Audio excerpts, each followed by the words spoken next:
Good morning, everyone. Good morning. Good morning, everyone. Comment आ रहे हैं स्क्रीन पे, ठीक है, चलो, okay. Good morning everyone, good morning. एक बार मुझे कमेंट करके बताएं कि मेरा साउंड, ऑडियो, वीडियो सब कुछ क्लियर है. Good morning Abhinav Anand, good morning Rajneesh Kumar, good morning Dinesh, good morning Roshan Kumar, good morning Ronnie, Ankit Kumar, Shivakant, Saurabh, Manish, Neha Khan, okay, Roshan, Dheeraj, Pankaj. Ma'am science 9 purchase किया हूँ. और महासंगम बैच जरूरी है क्या? महासंगम में 12 कोर्सेज हैं. यहाँ पर सिर्फ आपको साइंस पढ़ाया जाएगा, इसलिए ज़रूरी तो हो गया आपके लिए. Everything is perfect. Voice problem? मेरी साइड से वॉइस प्रॉब्लम नहीं है. अगर आपकी साइड से है तो एक बार लॉग आउट करके लॉग इन कर लीजिए बच्चा, ठीक है. चलो, तो good morning everyone, good morning, good morning. चलो, तो सबसे पहले तो आप सबका टाइम्स कोचिंग के इस साइंस स्पेशल बैच नंबर 9 में आपका सबका स्वागत है. और मैं उम्मीद करती हूँ कि आप सब लोग हमारे साथ 3 से 3.5 महीना जुड़ा रहेंगे मेरे साथ और अंकुर सर के साथ. और आपको साइंस इस लेवल का पढ़ाया जाएगा कि इसके बाद आपको साइंस पढ़ने की कभी भी ज़रूरत नहीं पड़ने वाली है. कोई भी कंपटीशन एग्ज़ाम के लिए प्रिपरेशन कर रहे हो आप, हम आपको ऐसा साइंस पढ़ाएंगे यहाँ पर कि इसके बाद आपको कभी भी साइंस पढ़ने की ज़रूरत नहीं पड़ेगी. लेकिन 2 कंडीशन है वहाँ पर. कंडीशन नंबर 1 ये है कि आपको सारे के सारे अच्छे से क्लास अटेंड करने हैं और अपने नोट्स प्रिपेयर करने हैं. देखो, नोट्स हम लोग भी देंगे, हमारी रिस्पॉन्सिबिलिटी है, हमारी ड्यूटी है आपको नोट्स देना. लेकिन मैं हर क्लास में यही बोलती हूँ कि बच्चा आप अपने नोट्स खुद से प्रिपेयर करें.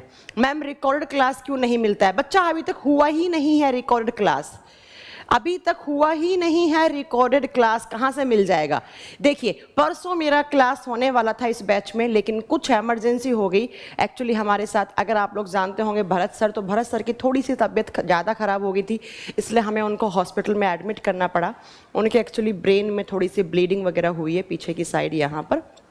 तो थोड़ा अभी सीरियस नहीं है, अभी थोड़ा मतलब आउट ऑफ डेंजर है, ठीक है. इसलिए एकदम अर्जेंट जाना पड़ा मुझे. 10 बजे के लमसम उनको ये हो गया था, तो हमें फिर डॉक्टर के पास लेकर जाना पड़ा. अब ऐसे में तो हम लोग ये हैं परिवार की तरह हम यहाँ पर, तो हमें लेकर जाना पड़ा सर को डॉक्टर के, इसलिए मेरी क्लास नहीं हो पाई थी. और कल आपने फिजिक्स पढ़ा.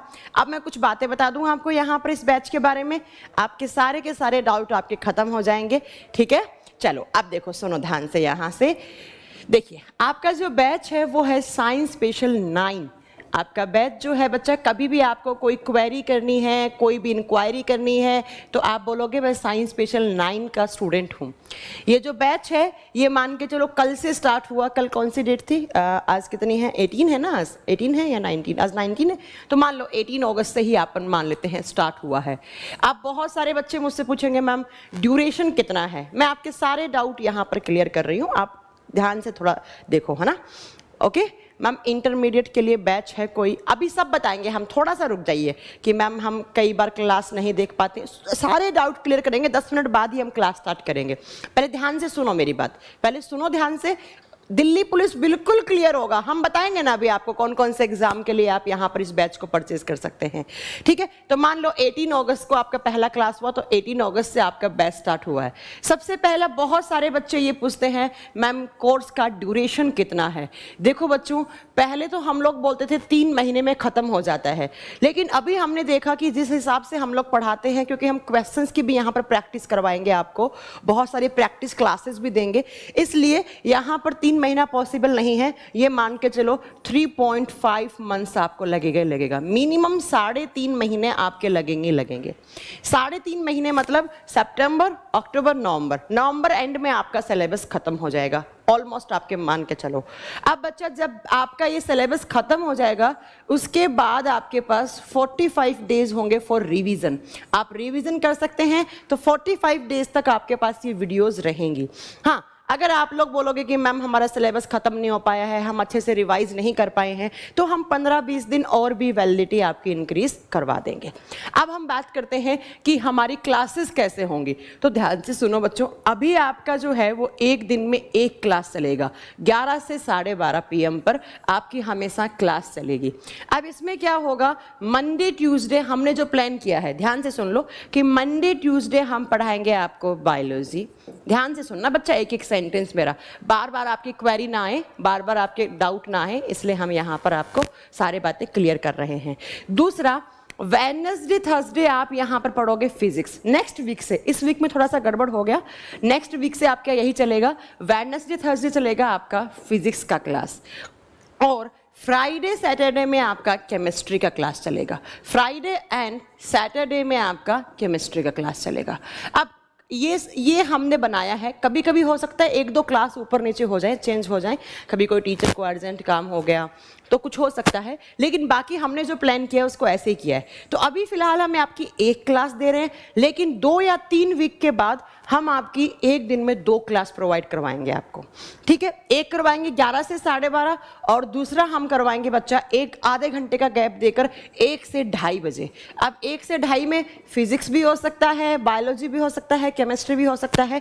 उसके लिए आप होम पेज पे जाते हैं हमारी एप्लीकेशन पर, और होम पेज पे जहाँ पर डेली का शेड्यूल बना हुआ आता है, उस शेड्यूल में अपना बैच कोड इस नाम से सर्च कर लें, साइंस स्पेशल 9, कि हमारी कल कौन से सब्जेक्ट की और क्या आपका क्लास है, ठीक है बच्चा। तो अभी फिलहाल हम एक ही क्लास देंगे आपको, क्योंकि अभी थोड़ा सा आप लोगों को हम लोगों के साथ जुड़ने में, हमारी लैंग्वेज समझने में, साइंस को समझने में थोड़ा टाइम लगेगा। एकदम से 3 घंटे का कर देंगे तो आप लोग के ऊपर से जाने लग जाएगा, लेकिन कुछ दिनों के बाद हम इसको 3 घंटे का कर देंगे। अब बहुत सारे बच्चों के ये डाउट है कि मैं कौन कौन से एग्जाम के लिए मैम ये आपका बैच है। आप सुनो ध्यान से, देखो जो साइंस होती है, आप कोई भी वनडे कॉम्पिटिशन एग्जाम दे रहे हैं, ठीक है, कोई भी वनडे कॉम्पिटिशन एग्जाम दे रहे हैं, कौन कौन सा, ध्यान से सुनना। आप एसएससी में कोई भी एग्जाम दो, CHSL, MTS, कोई भी CGL हो गया, आप CPO का एग्जाम दे रहे हैं, उसके बाद NDA, CDS, CAPF assistant commandant, उसके बाद आप चाहे HSSC कोई स्टेट का एग्जाम दे रहे हैं, आप कोई PCS, RPSC हो गया, PCS हो गया, BPSC हो गया, JPSC हो गया, आप कोई भी कंपटीशन एग्जाम दे रहे हैं, DRDO का एग्जाम दे रहे हैं, रेलवे NTPC ग्रुप D के लिए प्रिपेयर कर रहे हैं, आप कहीं से भी कोई भी एग्जाम के लिए प्रिपेयर कर रहे हैं, जहां जहां पर आपको लिखा हुआ है जनरल साइंस, और जनरल साइंस का मतलब होता है सामान्य विज्ञान। क्या मतलब होता है? सामान्य विज्ञान। और जनरल साइंस में बच्चों आपको 3 सब्जेक्ट पढ़ने होते हैं। कोई भी कंपटीशन एग्जाम के लिए आप प्रिपरेशन कर रहे हैं, वनडे कंपटीशन एग्जाम के लिए, मैम मेरी ऐप ओपन क्यों नहीं हो रही थी? अगर आपकी ऐप ओपन नहीं होती तो आपका यहाँ पर कमेंट मेरे पास नहीं आ पाता, ठीक है। हाँ, अंकुर सर वैसे ही आपको बता चुके होंगे, मैं भी एक बार मैं अपनी रिस्पॉन्सिबिलिटी क्लियर कर दूं यहाँ पर बताकर कि आप इस धरती पर कोई भी एग्जाम देने जा रहे हैं, वनडे कंपटीशन का एग्जाम। लाइक कुछ बच्चों ने परसों BEO का एग्जाम दिया होगा जो UPSC कंडक्ट करवाती है, उसमें भी जितने सारे क्वेश्चंस बने थे, मैं बता आपको, अच्छा अभी आपको पढ़ाया नहीं ना, मेरे पास एक स्टूडेंट ने भेजे हैं, मैसेज किए हैं, मैं आपको दिखाऊंगी कि देखो BEO में ऐसे एग्जाम के क्वेश्चंस आते हैं। देखो लेवल चेंज हो जाता है, जैसे बहुत सारे बच्चे अभी UPSI बिहार, UPSI में तो बहुत कम आता है साइंस, ये मान के चलो 3 से 4 क्वेश्चन आते हैं, लेकिन बिहार SI में क्वेश्चन साइंस के बहुत ज्यादा आते हैं। मेंस में भी पेपर 2 में बहुत ज्यादा क्वेश्चन देखने को मिलेंगे साइंस में। तो जो लोग बिहार SI देने जा रहे हैं उनके लिए तो बहुत अच्छा बैच साबित होने वाला है ये, ठीक है। तो कोई भी कॉम्पिटिटिव एग्जाम है जहां पर आपका लिखा हुआ है जनरल साइंस, वो सारा का सारा आपका कवर होगा। अब मान लो कोई बच्चा कोई अलग ही टाइप का नर्सिंग वगैरह के लिए प्रिपरेशन कर रहा है या एकेडमिक्स के लिए कर रहा है, तो वो इसको as a foundation batch join कर सकता है। यस, TGT साइंस के लिए TGT, PGT, CTET, UPTET, इन सब में जो साइंस आता है ना वो बहुत ही छोटे लेवल का आता है बच्चा, बहुत ही कम, बहुत ही मतलब ऐसे बेसिक से क्वेश्चंस आते हैं, ऐसा कुछ नहीं आता है, वो सब खत्म हो जाएंगे आपके, ठीक है। चलो, तो आप कोई भी ये नहीं पूछेगा ड्यूरेशन कितना है रोज रोज की क्लास में, क्योंकि हम लोग पहले ही क्लियर कर देते हैं आपको बात कि 3.5 महीने मिनिमम है, 4 महीने मैक्सिमम है, और हम यहाँ पर प्रैक्टिस भी करवाएंगे कुछ क्लासेस की, जहाँ पर ज़्यादा, अब हर एक चैप्टर की प्रैक्टिस पॉसिबल नहीं है, लेकिन जहाँ से ज़्यादा वेटेज आता है, जैसे बहुत सारे चैप्टर ऐसे हैं जिनसे हर एग्जाम में क्वेश्चन बनता है, उन क्वेश्चंस की हम यहाँ पर आपको प्रैक्टिस क्लासेस भी करवाएंगे। ईपीएफओ बिल्कुल क्लियर हो जाएगा बच्चा। लैब असिस्टेंट के लिए अनूप मैं बता दूंगी, लैब असिस्टेंट में जो ए वाला और सी वाला पार्ट है दोनों कवर हो जाएगा। यूट्यूब पे क्लास नहीं चल रहा है बच्चा, यूट्यूब पे नहीं देते हैं हम ये क्लास। आपने पेमेंट दिया है तो आपकी ही, हाँ, ऐप पर 2 या 3 दिन के लिए डेमोस फ्री होते हैं। ये लाइव क्लास है। दिल्ली पुलिस तो ऐसे क्लियर कर दोगे यार आप लोग। दिल्ली पुलिस में कोई लेवल नहीं आता है साइंस का, बहुत इजी क्वेश्चंस आते हैं। हम बताएंगे आपको कैसे क्वेश्चंस आते हैं। आप कोई बच्चा बोले मैम पीडीएफ मिलेगा, देखो पीडीएफ कब देते हैं हम, जब एक चैप्टर कंप्लीट तरीके से फिनिश हो जाएगा तब आपको उस चैप्टर की पीडीएफ मिल जाएगी। लेकिन मैं हमेशा बच्चों को यही बोलती हूँ कि अपना पीडीएफ हाथ से नोट्स बनाए हुए आपके दिमाग में बहुत जल्दी स्टोर होते हैं, तो अपने नोट्स खुद से प्रिपेयर करें, ठीक है। चलो ये लो। अब कोई भी बच्चा मेरे से ये नहीं पूछेगा ड्यूरेशन क्या है, कौन से एग्जाम के लिए है। आप जिस एग्जाम के लिए प्रिपेयर कर रहे हो उसके क्वेश्चंस निकालो, प्रीवियस ईयर निकालो, और जो हम यहाँ पर कंटेंट दे रहे हैं उससे मैच करो, आपको अपना आंसर मिल जाएगा। नहीं हो रहे जो क्वेश्चंस आप हमसे पूछ लेना, ठीक है। चलो अब हम क्लास स्टार्ट करते हैं। अब बिल्कुल कोई बात नहीं करते हैं। चलो बच्चों अब हम स्टार्ट करेंगे क्लास। तो देखिए कैसे हम क्लास को क्या क्या हम पढ़ाएंगे कैसे। आज मैं सिर्फ आपको, हाँ देखो, आज जो बहुत सारे बच्चों को डाउट रहता है ना कि कौन से एग्जाम के लिए क्या आएगा, आज मैं पूरा सिलेबस नोट करवा देती हूँ बायोलॉजी का कि मैं ये पढ़ाऊंगी। आप अपने क्वेश्चंस लगा के देख लेना, अपना सिलेबस उठा के देख लेना, सारे क्लियर हो जाएगा, ठीक है। चलो देखिए बच्चा, अब देखो मेरी बात ध्यान से सुनना। जनरल साइंस का मतलब होता है सामान्य विज्ञान।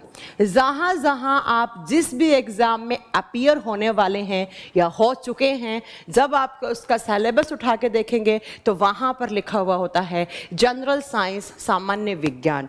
और जनरल साइंस का मतलब होता है आपको 3 सब्जेक्ट मेनली पढ़ने हैं। नंबर 1 पे बायोलॉजी, जिसको हम बोलते हैं जीव विज्ञान। अगर मैं बात करूं बायोलॉजी की, तो कोई भी वनडे कंपटीशन एग्जाम हो, पिछले 7-8 साल से हम अगर देखें कोई भी, चाहे वो एनटीपीसी का एग्जाम हो, चाहे आपका सीपीओ का एग्जाम हो, चाहे सीजीएल का एग्जाम हो, सबसे ज्यादा क्वेश्चंस बायोलॉजी से ही बन रहे हैं, ठीक है। नंबर 2 पे आप बताओगे केमिस्ट्री, आपको पढ़ना है केमिस्ट्री, रसायन विज्ञान। और नंबर 3 पे जिसकी आपकी कल क्लास ऑलरेडी एक हो चुकी है और जिसको हम क्या बोलेंगे, फिजिक्स, ठीक है। फिजिक्स जिसको हम बोलेंगे भौतिक विज्ञान। अब देखो फिजिक्स की बात मैं नहीं करूंगी क्योंकि अंकुर सर आपसे कर चुके हैं। ये बायोलॉजी एंड केमिस्ट्री दोनों सब्जेक्ट मैं पढ़ाऊंगी आपको, बायोलॉजी में पढ़ाऊंगी, केमिस्ट्री में पढ़ाऊंगी, ठीक है। तो जहां पर भी आप जिस भी कंपटीशन एग्जाम के लिए प्रिपरेशन कर रहे हैं, जहां पर भी जनरल साइंस लिखा हुआ है, वहां पर आपको 3 सब्जेक्ट तो पढ़ने ही पढ़ने हैं, बायोलॉजी, केमिस्ट्री एंड फिजिक्स। हाँ, अब कुछ एग्जाम्स होते हैं जहां पर साइंस एंड टेक के भी क्वेश्चंस आते हैं, तो साइंस एंड टेक अलग से पढ़ने का जरूरत नहीं है। साइंस एंड टेक में जो केमिस्ट्री वाला पार्ट है वो केमिस्ट्री में करवा दिया जाएगा, जो बायोलॉजी वाला पार्ट है वो बायोलॉजी में करवा दिया जाएगा, जो फिजिक्स का पार्ट है वो फिजिक्स में करवा दिया जाएगा, इसलिए हम उसको अलग से नहीं पढ़ाते हैं, ठीक है। चलो अब हम बात करते हैं कि आज हमारी जो क्लास है वो बायोलॉजी की है, तो आज हम सिर्फ बायोलॉजी के बारे में बात करेंगे। जब केमिस्ट्री क्लास होगा तो हम केमिस्ट्री का सिलेबस और केमिस्ट्री के बारे में सब कुछ बताएंगे आपको, ठीक है। तो अब अपने कॉपी में सबसे पहले मेरे साथ आप कॉपी पेन लेकर बैठे और लिखें बायोलॉजी। बायोलॉजी का मतलब होता है बच्चा जीव विज्ञान। जीव विज्ञान देखो ये साइंस का एक ब्रांच है, जैसे केमिस्ट्री है, जैसे फिजिक्स है, वैसे ही बायोलॉजी भी एक साइंस का, एक विज्ञान का ब्रांच है। हम बात ये करते हैं कि मैंने बोला कि मैं आपको अगले 3 महीने तक आपके साथ कांटेक्ट में रहूंगी, आपको मैं बायोलॉजी पढ़ाऊंगी। तो आपके दिमाग में क्या आया कि मैम क्या पढ़ाएंगी, बायोलॉजी का मीनिंग क्या होता है। तो मुझे लगता है कि सबसे पहले जब तक आपको इस ब्रांच के बारे में पता नहीं होगा, कैसे क्वेश्चंस आते हैं, कौन कौन से चैप्टर कवर करेंगे हम यहाँ पर, कैसे कैसे हम पढ़ेंगे, पूरी प्लानिंग जब तक मैं नहीं बताऊंगी आप कुछ नहीं कर पाओगे, ठीक है। तो सबसे पहले हम देखते हैं कि इस बायोलॉजी का मीनिंग क्या होता है। बच्चों ये जो बायोलॉजी, ये जो टर्म देख रहे हो आप, ये जो शब्द देख रहे हो ना, वो एक ग्रीक भाषा का शब्द है। कौन सी लैंग्वेज का टर्म है? ग्रीक लैंग्वेज का टर्म है। और ग्रीक लैंग्वेज का मतलब क्या है, यहाँ पर देखो ग्रीक भाषा में बायोलॉजी को बायोलॉजी नहीं लिखा जाता था, ग्रीक भाषा में बायोलॉजी को बायो को लिखा जाता है बायोस, और ये जो लॉजी है LOGY, इसको लिखा जाता है लोगोस। तो ग्रीक लैंग्वेज में बायोलॉजी को वहां के लोग बोलते हैं, या ग्रीक भाषा में बोला जाता है बायोस प्लस लोगोस। तो सबसे पहला क्वेश्चन बन गया, बायोलॉजी कौन सी भाषा का शब्द है? ग्रीक भाषा का शब्द है, ठीक है। अब बात करते हैं कि इस बायोस और इस लोगोस का मीनिंग क्या होता है। देखो, जब इस बायोस का मीनिंग देखोगे तो बायोस का मतलब होता है ऑल लिविंग, ऑल लिविंग, और हिंदी मीडियम वाले बच्चे लिखेंगे सभी प्रकार के सजीव या सभी सजीव। अब बच्चों जहाँ जहाँ पर लोजी टर्म दिखे आपको या ओलोजी दिखे या लोगोस टर्म दिखे, उसका मीनिंग होता है टू स्टडी, उस चीज़ के बारे में अध्ययन करना। टू स्टडी, अध्ययन करना, उस चीज़ के बारे में स्टडी करना। अब ध्यान से सुनो, मैंने बोर्ड पे क्या लिखा? मैंने लिखा बच्चा बायोलॉजी। मैंने कहा ये ग्रीक भाषा का शब्द है। ग्रीक भाषा में बायोलॉजी को बायोस प्लस लोगोस, ये दो टर्म में डिवाइड करने से आपका बायोलॉजी बना। और बायोस का मतलब होता है ऑल लिविंग, सभी प्रकार के सजीव। एंड लोगोस का या लोजी टर्म का मतलब होता है टू स्टडी। तो आपके सामने क्या डेफिनेशन निकली? तो ध्यान से सुनो, क्या डेफिनेशन लिखी कि biology is the branch of science in which we study about all types of livings, all types of livings. जीव विज्ञान विज्ञान की एक शाखा है। जैसे केमिस्ट्री, जैसे फिजिक्स आपकी साइंस की ब्रांचेज हैं, वैसे ही बायोलॉजी भी एक ब्रांच है, एक शाखा है, जिसके अंतर्गत हमें क्या पढ़ना है? जिसके अंतर्गत हमें सजीवों के बारे में डिटेल में स्टडी करनी होती है। सजीवों के बारे में, लिविंग्स के बारे में डिटेल में स्टडी करनी है। लिविंग्स के बारे में स्टडी करने वाला ब्रांच कौन सा होता है? बायोलॉजी होता है। अब एक होता है लिविंग, एक होता है नॉन लिविंग। अगर हम बात करें लिविंग की, तो मैं क्या हूं? मैं लिविंग हूं। ये मेरे सामने पोडियम रखा हुआ है, ये पोडियम क्या है बच्चा? नॉन लिविंग है। ये निर्जीव है, मैं सजीव हूं। अगर मैं बात करूं मैम कि आपने बोला कि लिविंग्स के बारे में हम किस में स्टडी करते हैं? बायोलॉजी में। अगर मैम मैंने बोला कि नॉन लिविंग्स के बारे में हम किस में स्टडी करेंगे? नॉन लिविंग्स का मतलब होता है निर्जीव। तो नॉन लिविंग्स के बारे में हम एटम के बारे में स्टडी करते हैं, ठीक है। और एटम किस में पढ़ते हैं? हम केमिस्ट्री में भी पढ़ते हैं एंड फिजिक्स में भी पढ़ते हैं। तो क्या मैम आप ये कहना चाह रही हैं कि साइंस की लिविंग्स के बारे में स्टडी करने वाली ब्रांच कौन सी बनी? बायोलॉजी। और नॉन लिविंग्स के बारे में स्टडी करने वाली branch chemistry as well as physics, ठीक है। तो हम बायोलॉजी में सिर्फ और सिर्फ लिविंग्स की बात करेंगे, हम नॉन लिविंग्स की बात नहीं करने वाले हैं कि एसी कैसे चल रहा है, ये चेयर, अगर चेयर का जो बैलेंस बना हुआ है, चेयर खड़ी है तो ये कैसे खड़ी है, गेट कैसे खुलता है, बल्ब कैसे जल रहा है, लाइट कैसे बन रही है, ये सब हम नहीं पढ़ने वाले हैं। हम क्या पढ़ने वाले हैं? हम लिविंग के बारे में पढ़ने वाले हैं। और लिविंग जैसे मैं क्या हूँ? लिविंग। गाय क्या है? लिविंग। भैंस क्या है? लिविंग। पेड़ पौधे भी क्या होते हैं? लिविंग। बस यही सब हम पढ़ने वाले हैं। तो बायोलॉजी में हम किसके बारे में पढ़ते हैं? लिविंग्स के बारे में पढ़ते हैं, सजीवों के बारे में डिटेल में स्टडी करने वाली जो ब्रांच होती है उसी को हम क्या बोलते हैं? बायोलॉजी। उसी को हम जीव विज्ञान बोलते हैं। अब बात ये आती है कि मैम आप कैसे डिसाइड करोगे कि आप लिविंग हो और ये पोडियम नॉन लिविंग है? मतलब कि मैम आपने कैसे बोल दिया कि पोडियम नॉन लिविंग है और मैं लिविंग हूं? तो कुछ तो आपके और इस पोडियम के कैरेक्टर अलग अलग होंगे ना, कुछ तो लक्षण होंगे लिविंग को जो अलग करते होंगे नॉन लिविंग से। तो अब हम देखते हैं कि भाई इस लिविंग का मतलब होता क्या है। ठीक है मैम, हमें समझ में आ गया कि बायोलॉजी में हम किसके बारे में पढ़ेंगे? लिविंग्स के बारे में पढ़ेंगे। अब आप ये बताओ कि व्हाट इज लिविंग। अगर कोई आपसे पूछ ले कि भाई बायोलॉजी में आप क्या पढ़ रहे हो, इतने दिनों से आप मैम से पढ़ रहे हो, तो आप क्या पढ़ रहे हो?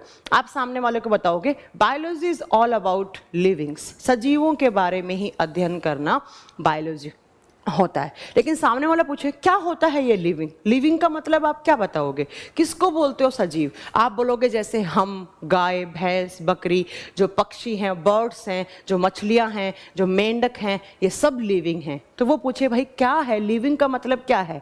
आप लिविंग के कोई मुझे 5 कैरेक्टर बताओ, आप 5 लक्षण बताओ, तो आप क्या बताओगे लिविंग्स के कैरेक्टर? बस यही आपको पता होना चाहिए। और यहाँ से बहुत सारे क्वेश्चंस भी बनेंगे आपके, ठीक है। तो लिविंग जिसको हम सजीव बोलेंगे।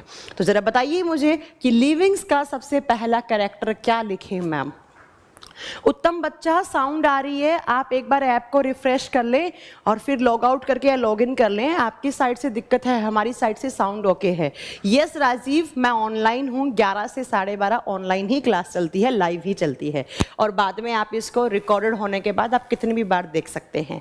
ठीक है, चलो, तो सबसे पहला क्वेश्चन आया कि मैम लिविंग का सबसे पहला कैरेक्टर क्या होना चाहिए। भाई जो लिविंग्स हैं, आपने बोला कि हम सब लिविंग हैं, तो हमारा बेसिक कैरेक्टर क्या है। अब एक ने बोला कि मैम जिसमें रेस्पिरेशन हो, न्यूट्रिशन हो, डाइजेशन हो, ग्रोथ हो, उसको हम लिविंग बोलते हैं। देखा बच्चों, विनय आपकी बात बिल्कुल सही है, लेकिन इनसे भी पहले एक बेसिक कैरेक्टर होना चाहिए, जिसके अंदर क्या होना चाहिए, जिसके अंदर सेल्स का ऑर्गेनाइजेशन हो। लिविंग हम किसको बोलते हैं? ऐसी कोई भी स्ट्रक्चर, ध्यान से सुनना, ऐसी कोई भी संरचना जिसके अंदर सेल्स का ऑर्गेनाइजेशन हो। और सेल ऑर्गेनाइजेशन या कहने का मतलब है उसके अंदर लाइव सेल्स हों, उसके अंदर जीवित कोशिकाएं हों। क्या हो? उसके अंदर जीवित कोशिका हो। और सेल ऑर्गेनाइजेशन का मतलब होता है कोशिकीय संगठन। कोशिकीय संगठन, आप बिल्कुल सही कह रहे हैं मोहित यहाँ पर कि मैम, यशिन आपने बिल्कुल सही आंसर दिया कि आप बहुत सही कह रहे हैं माहिर खान कि मैम जिसके अंदर न्यूट्रिशन हो, डाइजेशन हो, रेस्पायरेशन हो, बच्चा वो बहुत आगे की बात है। सबसे बेसिक उसके अंदर सेल्स का ऑर्गेनाइजेशन होना चाहिए। सेल ऑर्गेनाइजेशन होना चाहिए या उसके अंदर लाइव सेल्स होनी चाहिए। अब आपके सामने एक नया टर्म मिला, cell. What is cell? Hindi में बोलते हैं कोशिका। अगर मैं आपसे पूछूं कि व्हाट इज सेल, कोशिका क्या होती है, तो आप क्या आंसर दोगे? आप आंसर दोगे कि cell is the structural and functional unit of living organisms. कहने का मतलब है कोशिका जो है वो सभी प्रकार के जीवों की शरीर की संरचनात्मक और कार्यात्मक इकाई होती है। अब इसका मतलब क्या है? हमारे बॉडी का, भाई मैं एक लिविंग हूँ, चाहे प्लांट ले लो, चाहे मुझे ले लो, चाहे आप अपने आप को ले लो, चाहे आप किसी गाय को, भैंस को, बकरी को, किसी को भी ले लो, आप किसी को भी, अगर वो लिविंग है तो उसके बॉडी का जब निर्माण होना स्टार्ट हुआ तो जो सबसे पहली स्ट्रक्चर बनी, जो सबसे पहली चीज़ बनी उसके बॉडी में, उसी को आपने सेल बोला। कहने का मतलब है जो लिविंग्स हैं उनकी जो बेसिक यूनिट है उसी को हम क्या बोलते हैं? सेल बोलते हैं। क्या बोला मैंने? कुछ समझ में आया? मैंने बोला कि बायोलॉजी में हम लिविंग्स के बारे में पढ़ते हैं, फिर मैंने पूछा लिविंग होता क्या है, सजीव होता क्या है, तो मैंने बोला कि सजीव का सबसे पहला कैरेक्टर, उसके अंदर सबसे पहला लक्षण क्या होना चाहिए कि उसके अंदर प्रॉपर सेल्स का ऑर्गेनाइजेशन होना चाहिए, लाइव सेल्स होने चाहिए, उसके अंदर जीवित कोशिका होनी चाहिए।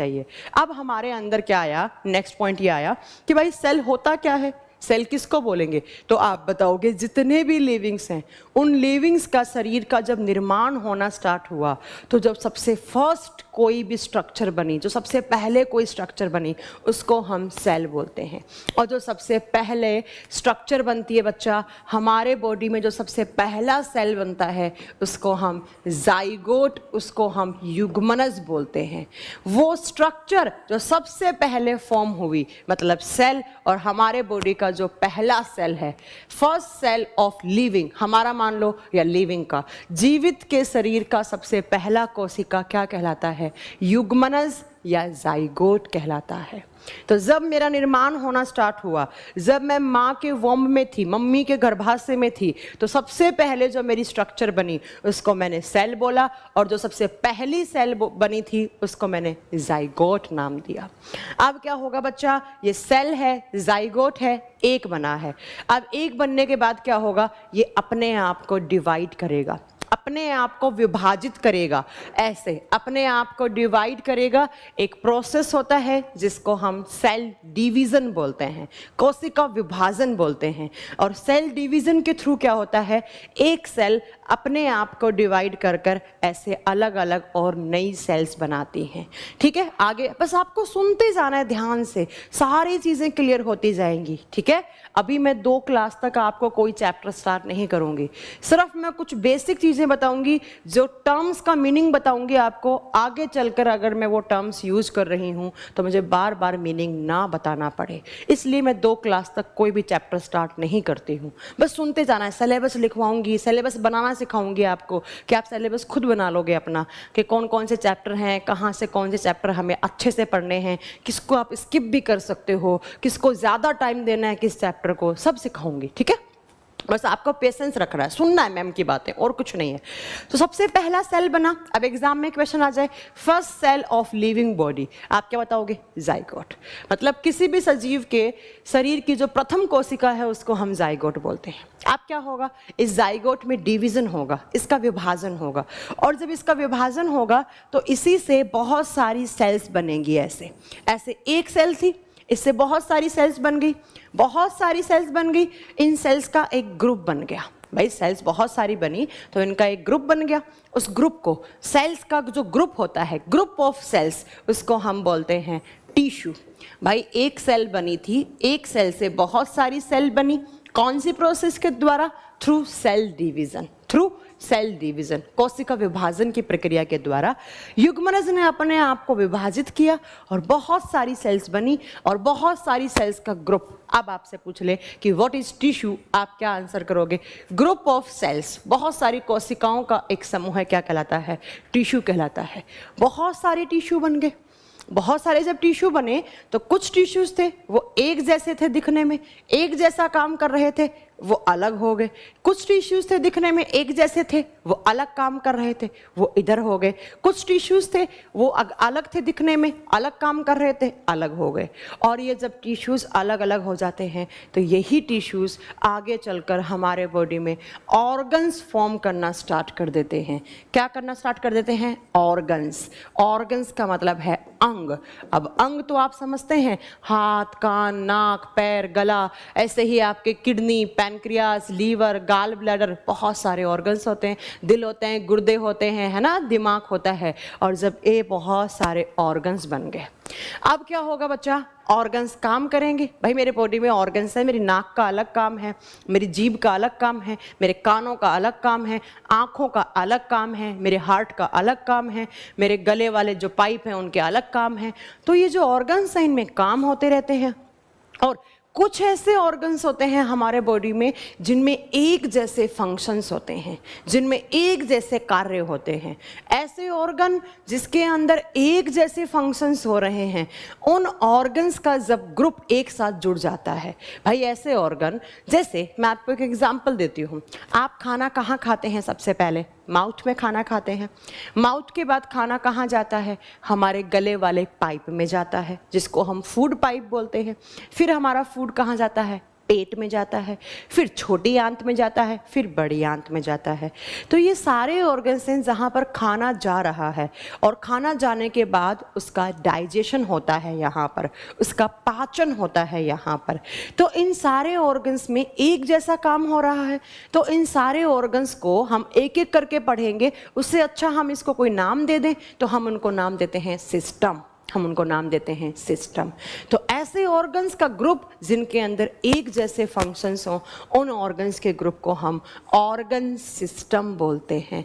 उनको हम ऑर्गन सिस्टम, और हिंदी में बोलोगे आप अंग तंत्र, की तंत्र बन गया है। जैसे आपने बहुत सारे सिस्टम के नाम सुने हैं, respiratory system, muscular system, nervous system, excretory system, ऐसे बहुत सारे, स्केलेटल सिस्टम, बहुत सारे सिस्टम होते हैं हमारे बॉडी में। पाचन तंत्र, श्वसन तंत्र, परिसंचरण तंत्र, तंत्रिका तंत्र, मांसपेशियों का तंत्र, कंकाल तंत्र, उत्सर्जन तंत्र।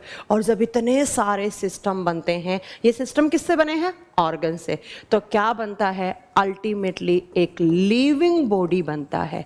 यहाँ पर बुक्स में लिखा होता है बॉडी। भाई बॉडी तो हर किसी का हो सकता है, बॉडी तो पोडियम का भी है, बॉडी तो मार्कर का भी है, लेकिन हम यहाँ पर किसकी बात कर रहे हैं? लिविंग बॉडी की। हम किसकी बात कर रहे हैं? सजीव शरीर की। तो मैंने क्या बोला बच्चा? कि मैंने बोला, यहाँ पर ध्यान से सुनना, मैंने क्या बोला कि किसी भी लिविंग का सबसे पहला कैरेक्टर क्या होना चाहिए? उसके अंदर सेल ऑर्गेनाइजेशन होना चाहिए। चाहिए, उसके बॉडी में प्रॉपर कोशिकीय संगठन होना चाहिए, कोशिकाओं का एक ऑर्गेनाइजेशन होना चाहिए। और वो ऑर्गेनाइजेशन होता कैसे है वो सुनो बच्चा। कैसे होता है कि सबसे पहले उस लिविंग के बॉडी में क्या बनता है, सेल। और उस लिविंग के बॉडी का जो पहला सेल है उसको हम नाम क्या देते हैं, जाइगोट। अब एक सेल बना, एक सेल से बहुत सारे सेल्स बनते हैं, जो बहुत सारी सेल्स का ग्रुप बनता है तो हम क्या बोलते हैं, टिश्यू बन गया। अब बच्चों जब टिश्यू बन जाता है तो आप बताओगे यहाँ पर इन टिश्यू से आगे चलकर ऑर्गन्स बनते हैं। ऑर्गन्स के अंदर एक जैसे फंक्शंस हैं, उन सारे ऑर्गन्स के एक ग्रुप को मिलाकर हम ऑर्गन सिस्टम बोलते हैं। जैसे बहुत सारे सिस्टम हैं और जब बहुत सारे सिस्टम जुड़ते हैं तो एक लिविंग बॉडी का फॉर्मेशन होता है। अल्टीमेटली ये लिविंग बॉडी किससे बन रहा है, सेल से। तो अगर सेल नहीं होती तो क्या हमारे लिविंग बॉडी का फॉर्मेशन हो चुका होता, नहीं होता। इसलिए सेल है तो लिविंग बॉडी है। इसलिए सबसे पहला बेसिक कैरेक्टर लिविंग का क्या होना चाहिए कि उसके अंदर सेल्स का ऑर्गेनाइजेशन होना चाहिए। लाइव सेल्स, अब लाइव सेल्स का मतलब क्या है, ऐसी सेल्स जो फंक्शन कर रही हैं, जो कार्य कर रही हैं, जिनमें काम कर रहे हैं। टिश्यू का हिंदी उत्तक है बच्चा, लिखा हुआ है तुषार कुमार। टिश्यू का मतलब होता है उत्तक, ठीक है। तो अब बताओ जरा लिविंग का फर्स्ट कैरेक्टर क्या हो गया, कोई आपसे पूछे तो आप क्या बताओगे, उस लिविंग के अंदर लाइव सेल्स होने चाहिए। वो सेल्स क्या करती हैं, काम करती हैं, और उन सेल्स का प्रॉपर एक ऑर्गेनाइजेशन होना चाहिए। कैसे होगा ऑर्गेनाइजेशन, आप क्या बताओगे कैसे होगा, जाइगोट, जाइगोट से टिश्यू फॉर्म होंगे, टिश्यू से ऑर्गन, ऑर्गन से ऑर्गन सिस्टम, और ऑर्गन सिस्टम से क्या बनेगा, लिविंग बॉडी बनेगा बच्चा। यही आपका सिलेबस है, कुछ अलग नहीं पढ़ना, ये सिलेबस है। सेल क्या होती हैं, सेल के अंदर क्या क्या होता है, कैसे सेल से टिश्यू बन जाते हैं, टिश्यूज क्या होते हैं, कितने टाइप के होते हैं, और टिश्यू से ऑर्गन कैसे बन सकते हैं। फिर आपसे पूछा जाएगा कि कौन से ऑर्गन में किस टाइप के टिश्यूज पाए जाते हैं, इन टिश्यूज की कैटेगरी क्या क्या होती है। ये आपका टिश्यू का चैप्टर हो गया। ऑर्गन्स, आप ऑर्गन क्या, ऑर्गन मिलकर क्या बनाते हैं, ऑर्गन सिस्टम। तो कौन से सिस्टम में कौन कौन से ऑर्गन आते हैं, जैसे मैंने बोला हम रेस्पिरेटरी सिस्टम में कौन से ऑर्गन पढ़ोगे, तो भाई जहां से सांस लेते हैं वो सारे ऑर्गन स्टार्ट कर दो। नाक, नाक से गले वाला पाइप, फिर आपके फेफड़े, तो ये हम रेस्पिरेटरी सिस्टम में पढ़ेंगे, ठीक है। तो ऐसे हमें बहुत सारे सिस्टम पढ़ने हैं, यहीं पर आपका सिलेबस छुपा हुआ है और कुछ नहीं है। तो लिविंग का फर्स्ट कैरेक्टर समझ में आ गया, कौन सा कैरेक्टर। यहां से क्वेश्चन क्या बना, दो क्वेश्चन बना कि सजीवों के शरीर की मूलभूत इकाई क्या होती है, सेल, कोशिका। क्यों होती है आगे सब पढ़ाएंगे, सेल वाला चैप्टर कम से कम 10-12 घंटे पढ़ाऊंगी, बस तुम तो आराम आराम से बस सुनते जाओ चीजें। फिर दूसरा क्वेश्चन आया आपके पास कि first cell of living body, सजीवों के शरीर की प्रथम कोशिका क्या कहलाती है, जाइगोट। ये दो आपके क्वेश्चन बने यहां से, इसके अलावा कोई भी क्वेश्चन नहीं बना। अब पहला कैरेक्टर आपको अच्छे से समझ में आ गया, तो अब हम चलते हैं दूसरे कैरेक्टर की तरफ कि लिविंग का दूसरा कैरेक्टर क्या होना चाहिए। भाई मैंने बोला मैं लिविंग हूं, पोडियम नॉन लिविंग है, तो पोडियम के बॉडी में ना तो सेल्स हैं, ना टिश्यू हैं, ना ऑर्गन्स हैं, ना ऑर्गन सिस्टम है, इसका कोई सिस्टम नहीं है। बट मेरे बॉडी में सेल्स भी हैं, ऑर्गन्स भी हैं, टिश्यूज भी हैं, सिस्टम्स भी हैं, इसलिए मैं लिविंग और पोडियम नॉन लिविंग। तो पहला कैरेक्टर मुझे लगता है कि प्रथम लक्षण आपको अच्छे से समझ में आ गया होगा। चलो अब चलते हैं हम दूसरे कैरेक्टर पे। कैरेक्टर नंबर 2, लक्षण नंबर 2 कि क्या होना चाहिए, सेल होनी चाहिए, समझ में आ गया। अब आप लोगों के दिमाग में एक क्वेश्चन आ रहा होगा कि सेल के अंदर क्या होता है, भाई ऐसा क्या होता है इस सेल के अंदर कि ये सेल है, ये टिश्यू बना देती है, टिश्यू से ऑर्गन बन जाते हैं, ऑर्गन से पूरा बॉडी बन जाता है। तो आप दूसरा कैरेक्टर आप लिखोगे प्रोटोप्लाज्म, दूसरा लिखोगे आप प्रोटोप्लाज्म। कभी आपने नाम सुना है बच्चा ये, इसको हिंदी मीडियम वाले लिखेंगे जीव द्रव्य, हिंदी मीडियम वाले बच्चे क्या नोट करेंगे इससे, जीव द्रव्य। तो कोई भी लिविंग है, सजीव है, तो उसके बॉडी के अंदर जो सेल्स हैं उन सेल्स के अंदर प्रोटोप्लाज्म होना चाहिए। पहला पॉइंट मैम ने बोला सेल्स होनी चाहिए, हो गया भाई क्लियर, सेल्स होनी चाहिए। दूसरे पॉइंट पे मैम आ गई कि उसके अंदर प्रोटोप्लाज्म होना चाहिए, उसके अंदर जीव द्रव्य होना चाहिए।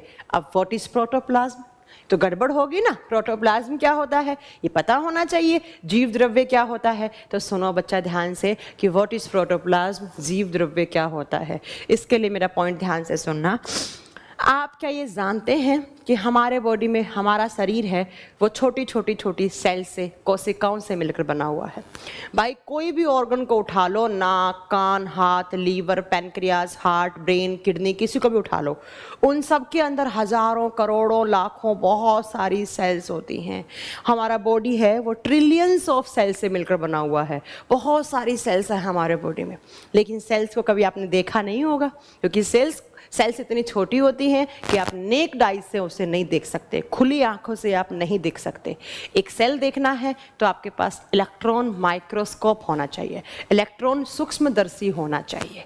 अब नेहा कह रही है मैम प्रोटोप्लाज्म सिर्फ प्लांट में पाया जाता है। नहीं बच्चा, आप बिल्कुल गलत हैं। प्रोटोप्लाज्म प्लांट, एनिमल सब में होता है। अब सुनो, देखो ध्यान से, मैंने बोला कि सेल होनी चाहिए, सेल के अंदर प्रोटोप्लाज्म होना चाहिए।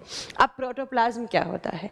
मान लो ये एक सेल है, हमने एग्जाम्पल दिया, ये एक सेल है और इस सेल के चारों तरफ ये जो मेम्ब्रेन मैम ने बनाई है, इस मेम्ब्रेन को बोलते हैं सेल मेम्ब्रेन। बस सुनते जाना है आपको, अपना दिमाग नहीं लगाना है कि प्लांट में होगा, एनिमल में होगा, अभी हम सब पढ़ाएंगे, रुको, ठीक है। चलो, एक सेल है, मान लो इस सेल के चारों तरफ जो झिल्ली बनी हुई है, उस झिल्ली को हम बोलते हैं कोशिका झिल्ली, सेल मेम्ब्रेन बोलते हैं, ठीक है। एक कोशिका बनाई मैम ने, कॉमन सेल लिया, मैंने प्लांट, एनिमल कुछ नहीं बोला है मैंने, और इस सेल के बाहर जो झिल्ली है उसको हम कोशिका झिल्ली बोलते हैं।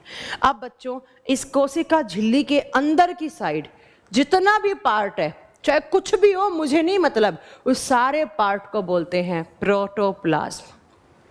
किसी भी सेल की सेल मेम्ब्रेन के अंदर की साइड जितना भी मटेरियल है, जितना भी पदार्थ है, वो सारा का सारा पदार्थ क्या कहलाता है? प्रोटोप्लाज्म कहलाता है, जीव द्रव्य कहलाता है। क्या बोला मैंने कि हमारे बॉडी का निर्माण सेल से हुआ है, कोशिकाओं से हुआ है, और उन्हीं कोशिकाओं के चारों तरफ जो मेम्ब्रेन लगी होती है, उस मेम्ब्रेन को हम सेल मेम्ब्रेन या कोशिका झिल्ली बोलते हैं। और इस कोशिका झिल्ली के अंदर जो भी सारा पार्ट होता है, उस सारे पार्ट को हम जीव द्रव्य प्रोटोप्लाज्म बोलते हैं। अब एक बच्चे का तिलकुत कुमार ने बोला मैम इसमें तो कोशिका द्रव होता है। थोड़ा रुको आप, अभी आपने कैसे बोल दिया? अभी रुको यार, थोड़ा रुको, हम बताएंगे कोशिका द्रव क्या होता है। कोशिका द्रव, जीव द्रव अलग होता है बच्चा। तो एक सेल के सेल मेम्ब्रेन के अंदर जितना भी पार्ट होता है, उस सारे पार्ट को हम बोलते हैं प्रोटोप्लाज्म। अब मैम जितना का मतलब क्या है? आप बार बोल रही हो कि जितना जितना जितना जितना का मतलब क्या है? तो बच्चा जितना का मतलब है कि यहाँ पर कुछ सॉलिड पार्ट होता है और कुछ लिक्विड पार्ट होता है। तो ये जो प्रोटोप्लाज्म है ना, ये दो चीज़ों से मिलकर बना हुआ होता है। एक तो इसका होता है सॉलिड पार्ट, इसके अंदर कुछ ठोस पदार्थ होता है, और दूसरी साइड होता है यहाँ पर लिक्विड पार्ट, और लिक्विड का मतलब है तरल पदार्थ। तो मैम अब एग्जाम में क्वेश्चन क्या आएगा, ये आपको समझ में आ गया कि किसी भी सेल की सेल मेम्ब्रेन के अंदर की साइड जितना भी पार्ट है, उस सबको हम प्रोटोप्लाज्म जीव द्रव्य बोलते हैं। लेकिन अब आपसे पूछा है कि मैम इस सेल मेम्ब्रेन के अंदर होता क्या क्या? तो मैम ने बोला कि दो चीजें होती हैं, एक तो इसके अंदर सॉलिड वाला पार्ट होगा, एक इसके अंदर लिक्विड वाला पार्ट होगा। अब एग्जाम में क्वेश्चन आएगा कि प्रोटोप्लाज्म के सॉलिड पार्ट का नाम क्या है एंड लिक्विड पार्ट का नाम क्या है? तो सबसे पहला लिक्विड पार्ट का नाम लिखो यहाँ पर साइटोप्लाज्म। लिक्विड पार्ट का नाम लिखो साइटोप्लाज्म, ठीक है। साइटो टर्म जब जब आप देखोगे तब आप बताओगे कि साइटो का मीनिंग होता है सेल, कोशिका। तो हिंदी में साइटो का मतलब क्या लिख दूं मैं? कोशिका। और प्लाज्म का मतलब होता है लिक्विड, द्रव, वो द्रव जो किसके अंदर है? कोशिका के अंदर है। अभी बताएंगे कहाँ होता है, वो छोड़ो अभी, ठीक है। ध्यान से सुनो, मैंने बोला कि प्रोटोप्लाज्म क्या हुआ? सेल मेम्ब्रेन के अंदर का पार्ट, और प्रोटोप्लाज्म का लिक्विड पार्ट क्या कहलाया? साइटोप्लाज्म, कोशिका द्रव कहलाया। एग्जाम में क्वेश्चन कैसे आएगा कि what is the liquid part of protoplasm? आप क्या बताओगे? साइटोप्लाज्म, ठीक है। अब आओ बच्चा, यहाँ पर सॉलिड पार्ट को क्या नाम देते हैं? प्रोटोप्लाज्म का जो सॉलिड पार्ट होता है उसको हम नाम देते हैं सेल ऑर्गेनली। सेल ऑर्गेनेली, और हिंदी में बोलते हैं कोशिकांग। कोशिका के अंदर के अंग, भाई एक तो हमारे बॉडी में अंग हैं, और वो अंग किसके बने हुए होते हैं?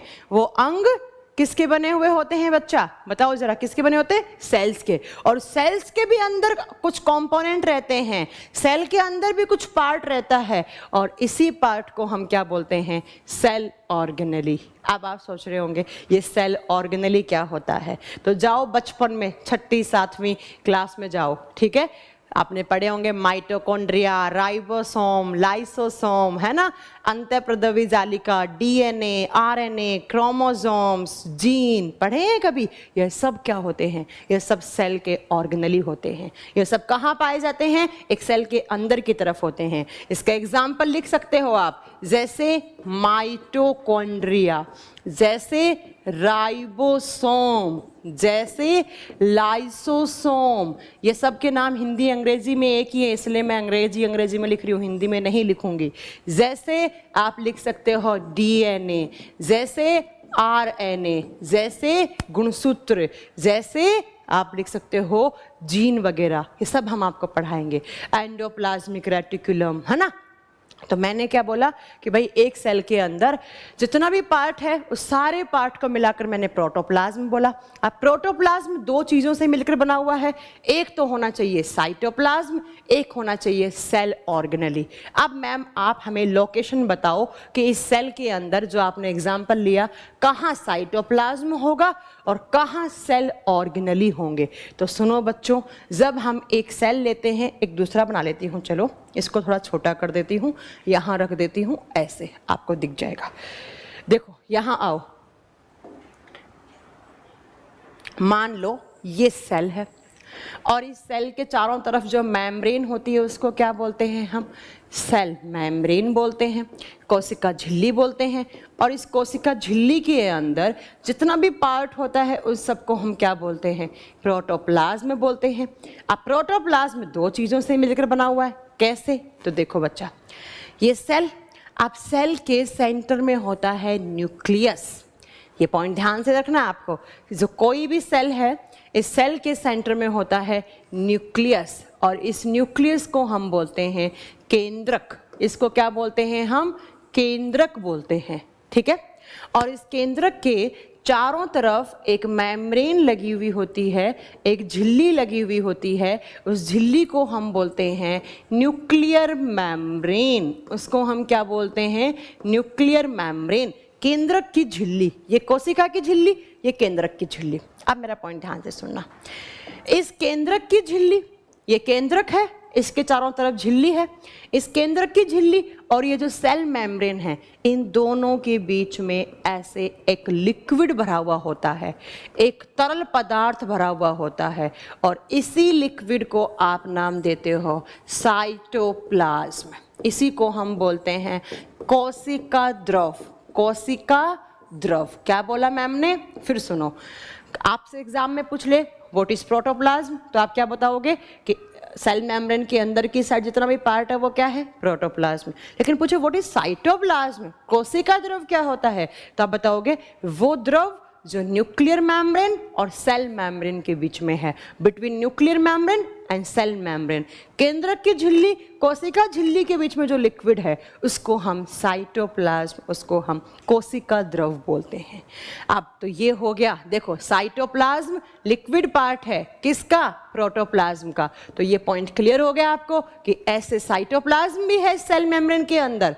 तो इसीलिए तो हमने काउंट किया लिक्विड प्लस सॉलिड। अब बात आती है कि मैम ये सॉलिड पार्ट कहाँ होता है, मतलब सेल्स के ऑर्गेनेली कहाँ होते हैं? तो बच्चा यहाँ माइटोकॉन्ड्रिया मान लो, यहाँ राइबोसोम, यहाँ लाइसोसोम, एंडोप्लाज्मिक रेटिकुलम, सब पढ़ाएंगे आगे, इसलिए हम शॉर्ट फॉर्म में लिख रहे हैं, ठीक है। गोल्जी बॉडी होता है, गोल्जी कॉम्प्लेक्स होता है, ऐसे आपके बहुत सारे सेल के कंपोनेंट्स हैं।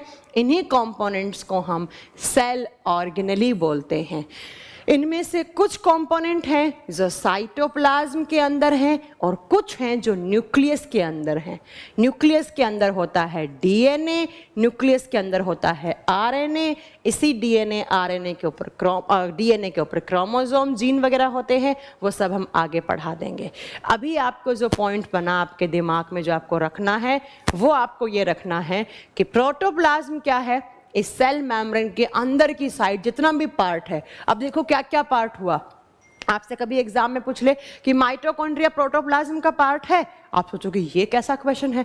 भाई देखो, प्रोटोप्लाज्म इस सेल मेम्ब्रेन के अंदर की साइड जितना भी पार्ट है उस सबको हम प्रोटोप्लाज्म बोल रहे हैं, तो माइटोकॉन्ड्रिया है ना इसके अंदर। कभी आपसे पूछ ले क्या न्यूक्लियस प्रोटोप्लाज्म का पार्ट होता है, यस बिल्कुल होता है। क्या लाइसोसोम होता है, बिल्कुल होता है। क्या साइटोप्लाज्म होता है, बिल्कुल होता है।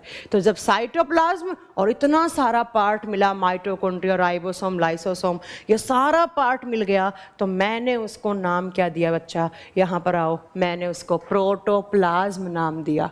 तो क्या आपको समझ में आया व्हाट इज प्रोटोप्लाज्म, जीव द्रव्य क्या होता है? क्या आपको समझ में आया व्हाट इज प्रोटोप्लाज्म? तो मैंने बोला कि लिविंग ऑर्गेनिजम्स के दो कैरेक्टर होने चाहिए, दो लक्षण होना चाहिए। पहला कैरेक्टर था कि उसमें सेल्स का ऑर्गेनाइजेशन होना चाहिए प्रॉपर, उसमें सेल से टिश्यू, टिश्यू से ऑर्गन, ऑर्गन से ऑर्गन सिस्टम बनना चाहिए। और दूसरा मैंने क्या बोला यहाँ पर, दूसरा बोला कि उन सेल्स के अंदर प्रोटोप्लाज्म होना चाहिए, जीव द्रव्य होना चाहिए। अब व्हाट इज प्रोटोप्लाज्म, तो आप क्या बताओगे, एक सेल के सेल मेम्ब्रेन के अंदर जितना भी पार्ट है वो प्रोटोप्लाज्म है।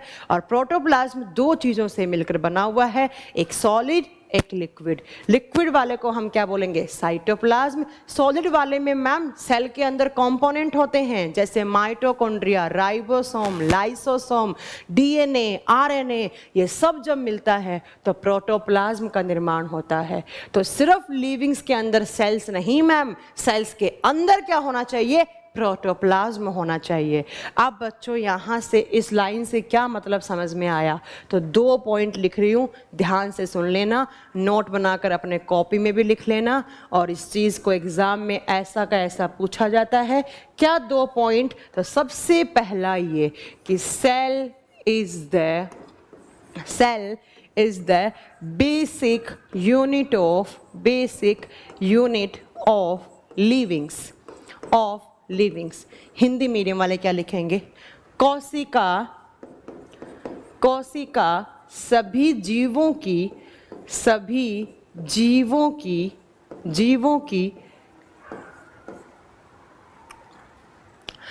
जीवों की मूलभूत इकाई है। इस लाइन का मतलब क्या हुआ बच्चा, कि जितने भी लिविंग्स हैं उन सब में सबसे पहली स्ट्रक्चर क्या बनी, सेल। अब ये लाइन किसने बोली थी, तो आप लिख देना, this statement was given by Robert Hooke. एक साइंटिस्ट का नाम आएगा आपके सामने, रॉबर्ट हुक नाम के साइंटिस्ट ने ये स्टेटमेंट दिया था कि भाई जितने भी लिविंग्स हैं उन सब में बेसिक यूनिट सेल होनी चाहिए। लेकिन एक ऐसा ही मिलता जुलता एक दूसरा स्टेटमेंट दिया गया था प्रोटोप्लाज्म के लिए, और जो स्टेट पीसीएस के एग्जाम में पूछा हुआ क्वेश्चन है। क्या क्वेश्चन है, क्या स्टेटमेंट है, तो नेक्स्ट लिखना है, protoplasm is the physical unit of livings। Hindi medium वाले बच्चे क्या लिखेंगे कि जो जीव द्रव्य होता है, जीव द्रव सजीवों के शरीर का भौतिक आधार है।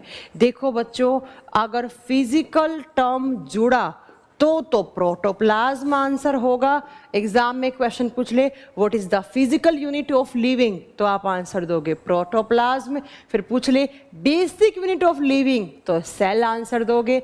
ये स्टेटमेंट किसने दिया, रॉबर्ट हुक ने, और ये जो स्टेटमेंट है वो किसने दिया आप बताओगे? हक्सले नाम के साइंटिस्ट ने। कौन से नाम के साइंटिस्ट ने? हक्सले ने ये सेंटेंस बोला। यही आप इसको स्टार बना कर लिख लेना, स्टेट पीसीएस तक के एग्जाम में पूछा हुआ क्वेश्चन है कि व्हाट इज द, कब दिया, क्या दिया, सब बताएंगे। अभी तुम चुपचाप बस सुनते जाओ। एक पूछ रहा डीएनए आरएनए का फुल फॉर्म, अभी नहीं पढ़ा रही हूँ मैं डीएनए आरएनए, अभी सिर्फ सुनते जाना है। अभी आपको भी इतना ही याद रखना है कि एक डीएनए होता है, एक आरएनए होता है, बस, और कुछ नहीं याद करना, ठीक है? सब बताएंगे तुम, अभी तो सुनो, अभी तो देखो सिर्फ हम लिविंग के कैरेक्टर पढ़ रहे हैं। तो बच्चों, protoplasm is the physical unit of living, एक भौतिक आधार है। इन साइंटिस्ट ने सिर्फ ये बोल दिया रॉबर्ट हुक ने कि सेल होना चाहिए, लेकिन हक्सले ने बोला भाई रुक जा, सेल नहीं, सेल के अंदर भी कुछ पार्ट होता है, कुछ सॉलिड वाला, कुछ लिक्विड वाला। तो उसको हमने क्या बोला? प्रोटोप्लाज्म। और ये प्रोटोप्लाज्म वाला सेंटेंस किसने बताया? हक्सले ने। तो दो कैरेक्टर कौन कौन सा? पहला, सेल ऑर्गेनाइजेशन होना चाहिए, दूसरा सेल्स के अंदर क्या होना चाहिए? प्रोटोप्लाज्म। ओके, क्लियर इतना पॉइंट? चलो अब हम तीसरे पे चलते हैं। तीसरे पॉइंट पे चलते हैं कि भाई मैम, तो देखो बच्चों, पोडियम क्या था? नॉन लिविंग, मैं क्या थी? लिविंग। मेरे अंदर सेल्स भी हैं, पोडियम के अंदर सेल्स नहीं हैं। दूसरा, हाँ, जूलियस हक्सले बच्चा, या हक्सले नाम से ही मैंने याद करवा दिया, जूलियस ना भी याद करो तो कोई दिक्कत नहीं है, ठीक है? दूसरा मैंने क्या बोला कि मेरी सेल्स के अंदर क्या है? प्रोटोप्लाज्म है। मेरी सेल्स के अंदर क्या है? माइटोकॉन्ड्रिया, राइबोसोम, लाइसोसोम, सब कुछ है, साइटोप्लाज्म, डीएनए, आरएनए, सब कुछ है, लेकिन इसके अंदर कुछ नहीं है, इसलिए मैं लिविंग और पोडियम नॉन लिविंग। चलो कैरेक्टर नंबर 3 की तरफ गमन करते हैं अब हम, कि तीसरा लक्षण क्या होना चाहिए। चलें फिर, हम अपने फ़ोन को साइलेंट कर देते हैं, ये बहुत साउंड करता है। चलो अब हम करते हैं तीसरे कैरेक्टर पे चलते हैं। अभी बताएंगे फादर ऑफ साइटोलॉजी। अरे तुम रुक जाओ, बबीता बोल रही मैम ये लाइव क्लास है या रिकॉर्डेड? बबीता बेटा ध्यान से सुनो बच्चा, 11 से 12:30 हमेशा आपकी लाइव क्लास होगी, उसके बाद ये रिकॉर्ड हो जाती है, आप कितनी भी बार देख सकते हैं इस क्लास को, ठीक है बबीता? अब नहीं पूछोगे आप, मुझे उम्मीद है। 11 से 12:30 जब आपके टाइम टेबल में लिखी हुई आई है, स्केड्यूल में लिखी हुई आई है, तो उसको हम क्या बोलेंगे? हमेशा लाइव क्लास होगी। चलो बच्चों, अब हम चलेंगे 3 नंबर पर। अब 3 नंबर का मतलब क्या है? 3 नंबर का कैरेक्टर है कि भाई जो लिविंग है उसके अंदर मेटाबॉलिज्म होना चाहिए। उसके अंदर क्या होना चाहिए? मेटाबॉलिज्म होना चाहिए, उपापचयन होना चाहिए। ये टर्म सुना है क्या आपने कभी? जल्दी बताओ, मैं पानी पीती हूँ इतने में मुझे ये बताओ कि आपने कभी मेटाबॉलिज्म टर्म सुना है क्या? हाँ जी, आंसर दो मेरा जल्दी से, कि कभी आपने मेटाबॉलिज्म टर्म सुना है कि मेटाबॉलिज्म होता क्या है? हाँ मैम, सेल्स कितने टाइप की होती है? अरे रुको, सब पढ़ाएंगे हम। सेल्स 2 टाइप की होती है, प्रोकैरियोटिक, यूकैरियोटिक। अभी हम इस सब पे नहीं गए ना, अभी हम सब पढ़ाएंगे आपको। आप तो ये बताओ कि मेटाबॉलिज्म क्या होता है?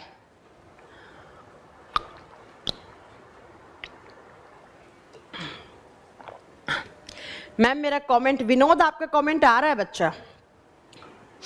चलो, सुना है मेटाबॉलिज्म? क्या होता है मेटाबॉलिज्म? बहुत बार सुना है कि मेरे ना हार्मोनल इम्बैलेंस हो गए, इसके कारण मेरी मेटाबॉलिक रिएक्शन स्लो हो गई।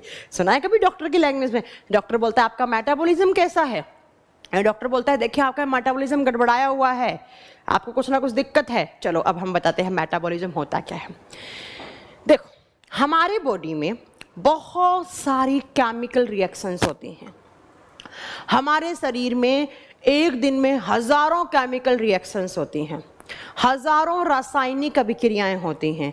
जब उन सारी की सारी केमिकल रिएक्शंस को एक साथ हम नाम देते हैं तो हम बोलते हैं मेटाबॉलिज्म। क्या समझे आप? मैंने बोला कि लिविंग्स के बॉडी में एक दिन में बहुत सारी केमिकल रिएक्शंस होती हैं, बहुत सारी रासायनिक अभिक्रियाएं होती हैं। जैसे कभी आपने केमिस्ट्री की लैब में बहुत सारी केमिकल रिएक्शंस करवाई होंगी, किसी चीज़ को तोड़ा होगा, किसी को मिलाया होगा, 2 सॉल्यूशन को मिलाया होगा तो एक नया बना होगा, कोई चीज़ को तोड़कर नई चीज़ बनाई होगी, कोई छोटी छोटी चीज़ों को जोड़कर कोई बड़ी चीज़ बनाई होगी। ऐसे हमारे बॉडी में बहुत सारी केमिकल रिएक्शंस होती हैं। उन सारी केमिकल रिएक्शंस को अगर एक नाम देना चाहोगे तो उसको आप मेटाबॉलिज्म नाम दोगे। तो आप बताओगे वो सारी केमिकल रिएक्शंस जो लिविंग के बॉडी में या लिविंग्स की सेल्स में हो रही हैं, सेल्स में भी होती हैं केमिकल रिएक्शंस, उन सारी रिएक्शंस को हम क्या बोलते हैं? मेटाबॉलिज्म बोलते हैं। एक बच्चे ने बोला पाचन क्रिया, अकेला पाचन क्रिया नहीं होगा बच्चा, अभी सुनो तुम ध्यान से। इन मेटाबॉलिज्म को कहा जाता है वाइटल रिएक्शंस, और वाइटल का मतलब है जैविक क्रियाएं। जैविक का मतलब है बच्चा वो केमिकल रिएक्शंस। देखो अब आप बोलोगे मैम केमिकल रिएक्शंस तो केमिस्ट्री की लैब में भी हो रही होती थी, लेकिन हमारे बॉडी में जो केमिकल रिएक्शंस होती हैं या जो मेटाबॉलिज्म होता है उसको हम वाइटल रिएक्शन के नाम से भी जानते हैं। और वाइटल का मतलब क्या है कि ऐसी क्रियाएं जो किसके अंदर हो रही हैं? इनसाइड द सेल, कोशिका के अंदर हो रही हैं। कभी आपने सुना है सेल के अंदर भी बहुत सारी केमिकल रिएक्शंस होती हैं? भाई माइटोकॉन्ड्रिया का काम क्या है, राइबोसोम का काम क्या है, लाइसोसोम का काम क्या है, वो सब केमिकल रिएक्शन में पार्ट लेते हैं। ठीक है, तो ऐसी रिएक्शंस जो एक लिविंग के अंदर हो रही हैं और उसके शरीर के अंदर हो रही हैं और उसकी सेल्स के अंदर हो रही हैं, उनको हम वाइटल रिएक्शंस का नाम देंगे। अब बच्चों हम पढ़ रहे हैं बायोलॉजी, तो इन रिएक्शन के आगे आप लिखा दो बायोकेमिकल रिएक्शंस। ऐसी रिएक्शंस जो किसी लिविंग के शरीर में हो रही हैं और सेल्स के अंदर भी हो रही हैं, उन सारी वाइटल और बायोकेमिकल रिएक्शंस को मिलाकर हम मेटाबॉलिज्म का नाम देते हैं। आज के बाद कोई आपसे पूछ ले व्हाट इज मेटाबॉलिज्म, आप बताओगे हमारे बॉडी में, हमारे शरीर में और हमारी सेल्स के अंदर बहुत सारी केमिकल रिएक्शंस होती हैं। उन केमिकल रिएक्शंस को हम वाइटल रिएक्शंस या बायोकेमिकल रिएक्शंस का नाम दे सकते हैं, और उन्हीं सबको मिलाकर हम मेटाबॉलिज्म का नाम देते हैं। उन्हीं सबको मिलाकर हम उपापचयन का नाम देते हैं।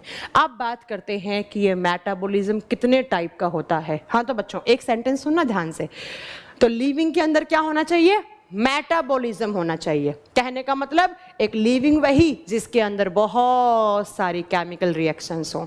ये जो पोडियम है ना, इसके अंदर कुछ नहीं हो रहा, ये जो मार्कर है ना, इसके अंदर कोई केमिकल रिएक्शन नहीं हो रही, लेकिन मेरे बॉडी में बहुत सारी हो रही हैं। इसलिए ये नॉन लिविंग, मैं लिविंग। इसलिए मेटाबॉलिज्म मेरा क्या बन गया? एक कैरेक्टर बन गया, मेरा लक्षण बन गया मेरा एक। ठीक है, अब ये मेटाबॉलिज्म दो टाइप का होता है बच्चों। कौन कौन सा?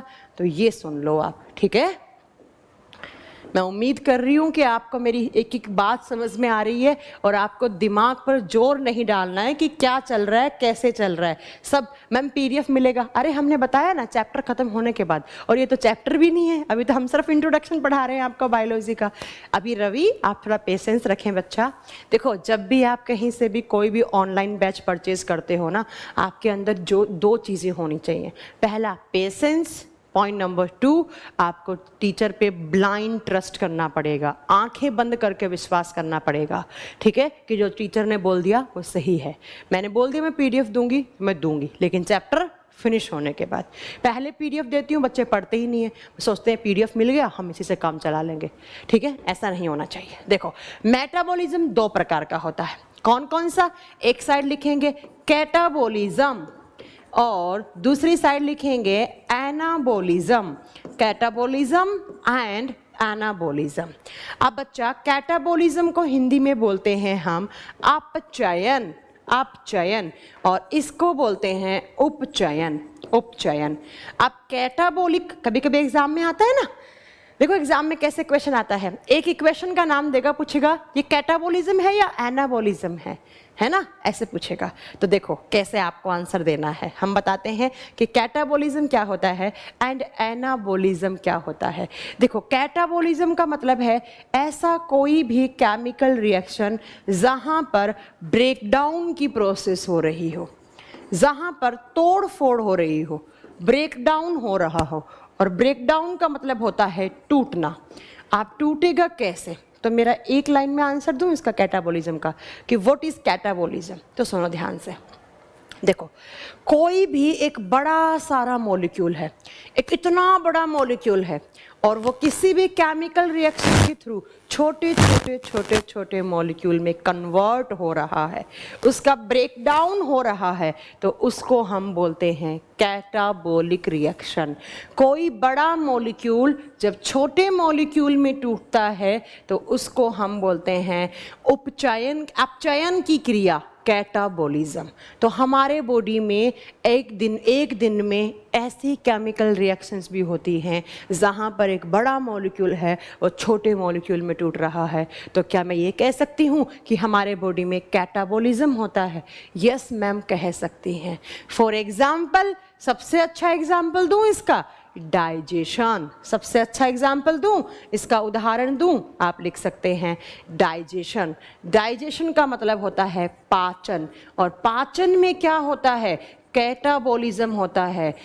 हम इतने बड़े बड़े बड़े मॉलिक्यूल्स खाते हैं भोजन के, लेकिन हमारी सेल्स इतनी छोटी होती हैं, वो कैसे कंज्यूम करेंगी उनको? तो जो भोजन के बड़े बड़े मॉलिक्यूल हैं उनको हम छोटे छोटे मॉलिक्यूल में कन्वर्ट करवाते हैं। उसी प्रोसेस को हम डाइजेशन बोलते हैं, पाचन। तो मैंने क्या बोल दिया बच्चा? मैंने ये बोल दिया कि हमारे बॉडी में जब भी कोई बड़ा मॉलिक्यूल होगा, इसको लिख सकते हो, ये कॉम्प्लेक्स है। कॉम्प्लेक्स का मतलब क्या है? जटिल। जब भी कोई जटिल पदार्थ सरल पदार्थों में, इजी मॉलिक्यूल में, सरल पदार्थों में टूटता है तो उसके जो ब्रेकडाउन की प्रोसेस है उसको कैटाबोलिक प्रोसेस नाम देते हैं। समझ में आ गया आपको? अब इसका जस्ट ऑपोजिट एनाबोलिज्म हो जाएगा बच्चा। एनाबोलिज्म में क्या होता है? ध्यान से सुनना, यहाँ बड़ा छोटों में टूट रहा है, यहाँ क्या होगा? ऐसे छोटे छोटे छोटे मॉलिक्यूल्स हैं, वो आपस में जुड़ते हैं और एक बड़ा मॉलिक्यूल बनाते हैं, उसको बोलते हैं हम एनाबोलिज्म, अपचयन। छोटे थे, बड़ा बना लिया।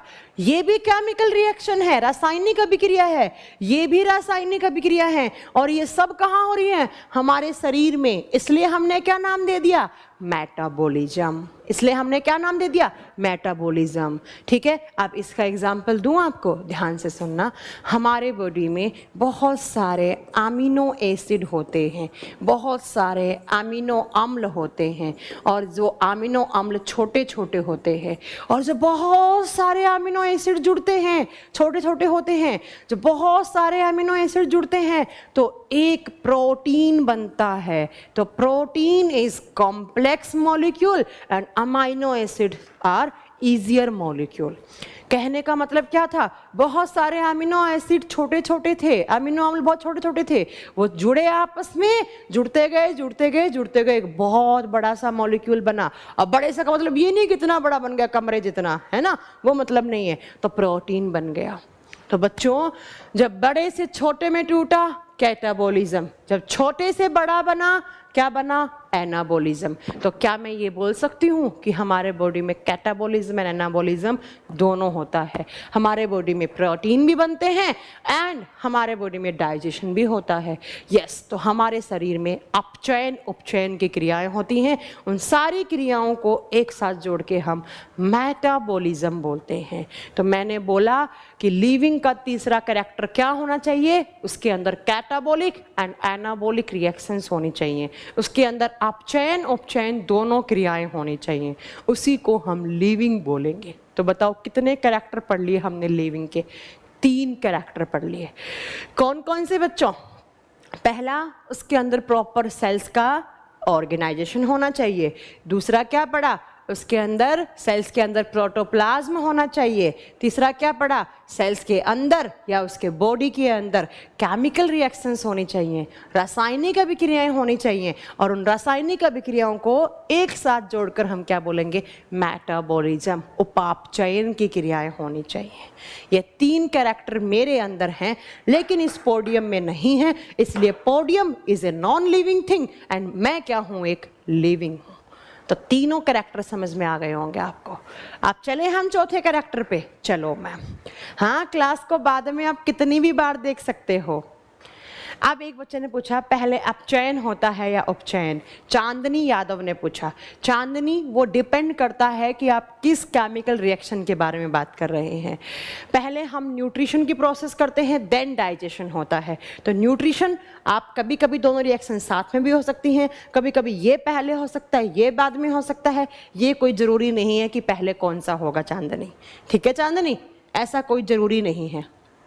चलो अब चलते हैं पॉइंट नंबर 4 पे। पॉइंट नंबर 4 का मतलब है कि करेक्टर नंबर 4 क्या होना चाहिए। तो नेक्स्ट लिखोगे आप रेस्पायरेशन। 4 नंबर करेक्टर लिखो कि लिविंग्स की बॉडी में किसका प्रोसेस होना चाहिए। रेस्पायरेशन होना चाहिए, उसके अंदर श्वसन की प्रक्रिया होनी चाहिए कि जो लिविंग हैं वो एक मेटाबॉलिक प्रोसेस करते हैं और कौन सी, तो रेस्पिरेशन करते हैं। ठीक है, हाँ दोनों साथ में भी हो सकते हैं, बिल्कुल हो सकते हैं दोनों साथ में, बताएंगे हम आपको। हमारे बॉडी में बहुत सारे प्रोटीन बन भी रहे होते हैं और एक साइड हमारे बॉडी में डाइजेशन भी हो रहा होता है, तो दोनों एक साथ हो गए। ठीक है, चलो नेक्स्ट है कि लिविंग सजीवों के शरीर में रेस्पिरेशन होना चाहिए। अब रेस्पिरेशन का मतलब होता है श्वसन की प्रक्रिया होनी चाहिए। अब बात करेंगे हम कि रेस्पिरेशन होता क्या है और अगर ये रेस्पिरेशन हो रहा है तो इसके अंदर क्या होता है। सबसे पहला पॉइंट नोट करना कि रेस्पिरेशन के अंदर एक बात हमेशा याद रखना, जो कॉम्प्लेक्स मॉलिक्यूल होते हैं श्वसन की प्रक्रिया में, जो कॉम्प्लेक्स फॉर्म से ईजियर फॉर्म में आते हैं मॉलिक्यूल्स, कॉम्प्लेक्स फॉर्म से ईजियर फॉर्म में आते हैं। कहने का मतलब हो गया रेस्पिरेशन वह प्रोसेस है जिसमें जटिल अवस्था से सरल अवस्था में अणु बदल जाते हैं। जटिल अवस्था से सरल अवस्था की तरफ ये प्रोसेस गमन होती है। कहने का मतलब क्या हो गया, अभी थोड़ी देर पहले बताया। कॉम्प्लेक्स का मतलब क्या होता है, बड़ा सारा। ईजियर का मतलब क्या होता है, छोटा छोटा। तो रेस्पिरेशन में क्या होता है, बड़ा से बड़े मॉलिक्यूल से छोटे मॉलिक्यूल बनते हैं। अब कैसे बनेंगे अभी बताएंगे, बस थोड़ी देर रुक जाओ, 5 मिनट, सब समझ में आएगा। ठीक है, सिर्फ सुनते जाओ, कुछ दिमाग नहीं लगाना है। अब देखो एक बच्चा आ गया, मैम केमिस्ट्री की क्लास कब चलेगा। अब आप लेट आए हो कौशल, लेकिन हम पहले डिस्कस कर चुके हैं कि हम केमिस्ट्री कैसे पढ़ाएंगे, हम बायोलॉजी कैसे पढ़ाएंगे। अब क्लास को रिवीजन मोड पे सुनिएगा, आपको सब समझ में आ जाएगा। ठीक है, चलो 1 मिनट रुको।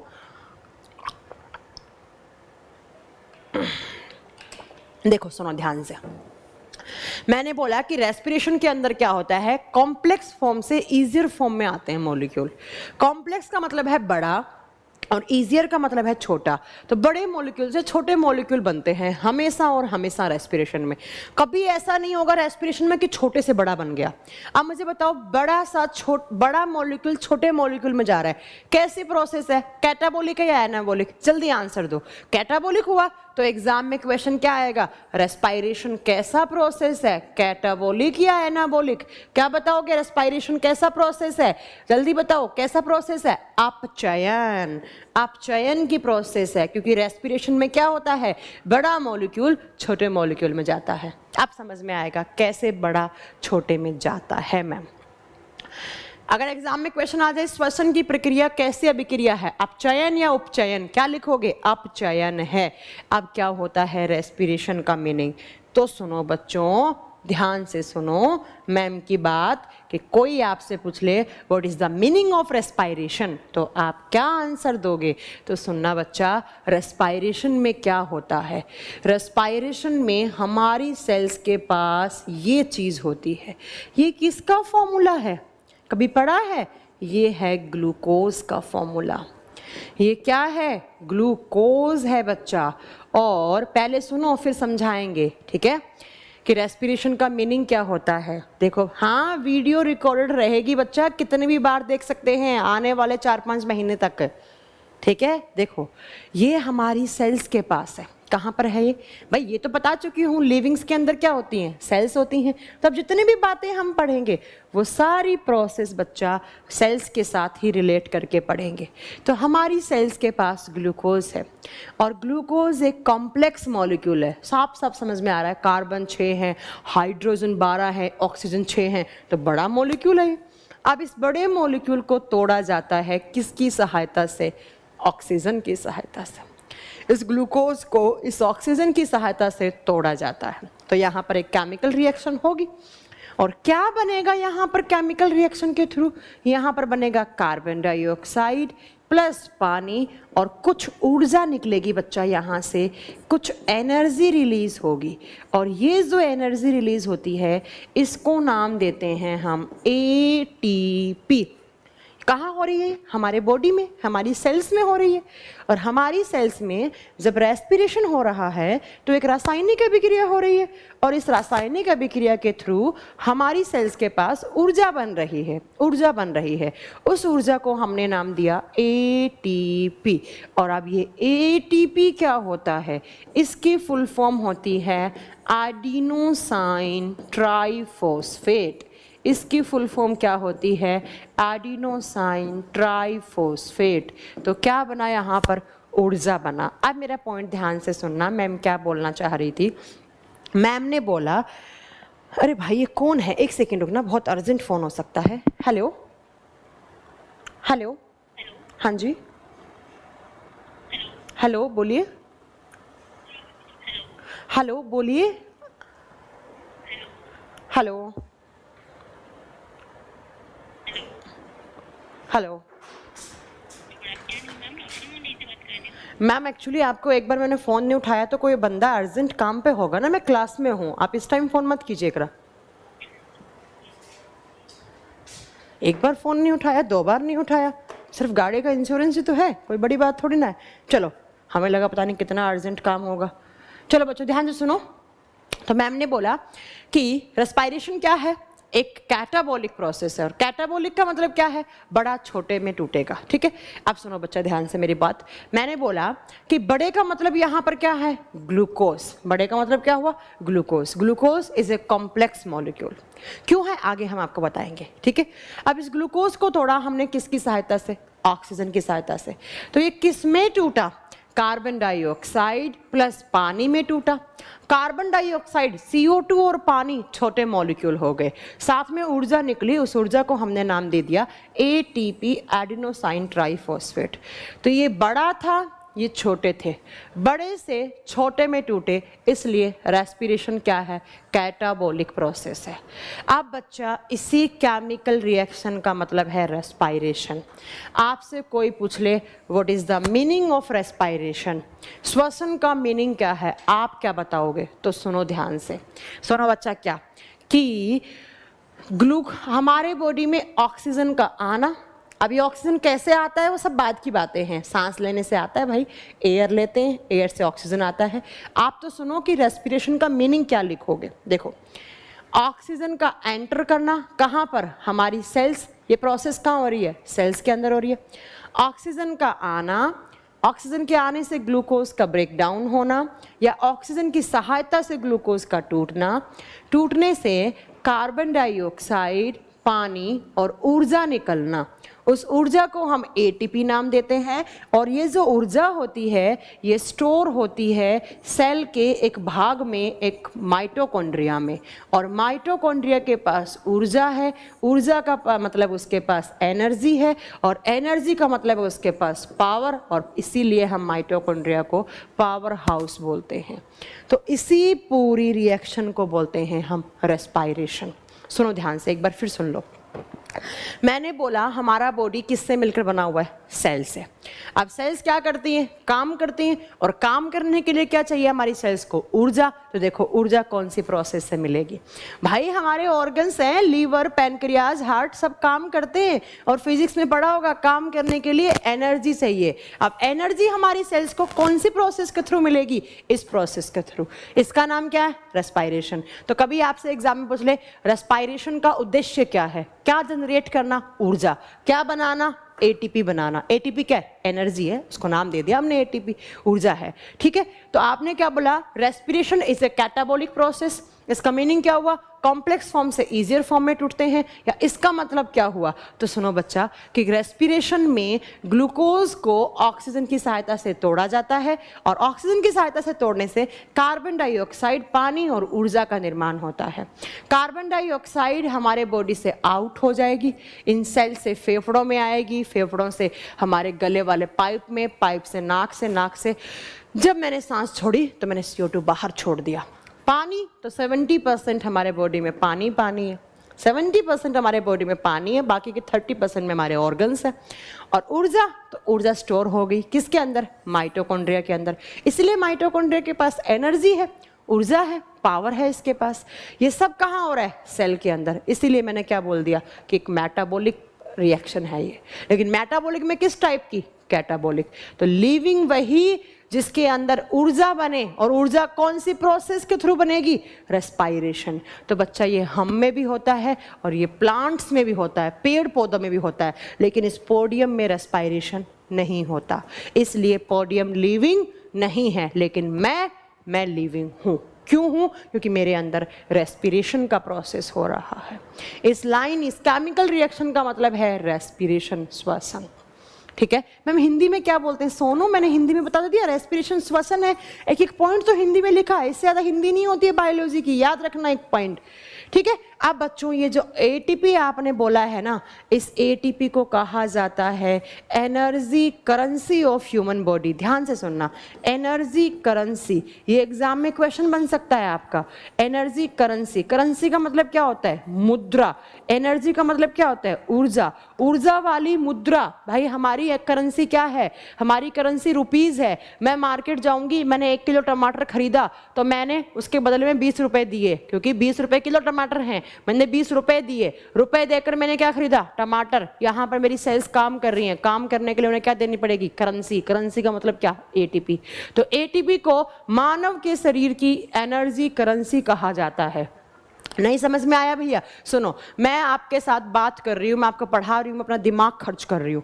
दिमाग नहीं, दिमाग की ऊर्जा खर्च कर रही हूँ। मतलब क्या खर्च कर रही हूँ? ATP खर्च कर रही हूँ। तो याद रखना, ATP is also known as energy currency of human body. ATP को मानव के शरीर की मुद्रा कहा जाता है। ठीक है। और ये रिएक्शन कहाँ होती है? सेल के अंदर होती है, ये बात याद रखना। तो रेस्पिरेशन का मेन मोटो क्या हो गया? क्या बनाना? ATP बनाना। ATP क्या है? ऊर्जा। ऊर्जा से क्या होगी? हमारी सेल्स क्या करेंगी? काम करेंगी बच्चों। अब सेल्स हैं, अगर सेल्स के पास ऊर्जा है तो किसके पास है? टिश्यू के पास। टिश्यू के पास है तो किसके पास? ऑर्गन के पास। ऑर्गन के पास है तो किसके पास? ऑर्गन सिस्टम के पास। ऑर्गन सिस्टम के पास एनर्जी है तो किसके पास है? बॉडी के पास है। तो जिस दिन रेस्पिरेशन नहीं होगा उस दिन क्या नहीं होगा? उस दिन हमारी सेल्स के पास ऊर्जा नहीं बनेगी। ऊर्जा नहीं बनेगी, सेल्स काम नहीं करेंगी, सेल्स मरने लग जाएंगी। सेल्स मरेंगी, टिश्यूज मर जाएंगे। टिश्यूज मरेंगे, ऑर्गन्स मर जाएंगे। ऑर्गन सिस्टम से सारे ऑर्गन सिस्टम काम करना बंद कर देगा और आपके बॉडी की अल्टीमेटली डेथ हो जाएगी। तो बताओ, किसी भी लिविंग को सरवाइव करने के लिए रेस्पिरेशन होना चाहिए या नहीं होना चाहिए?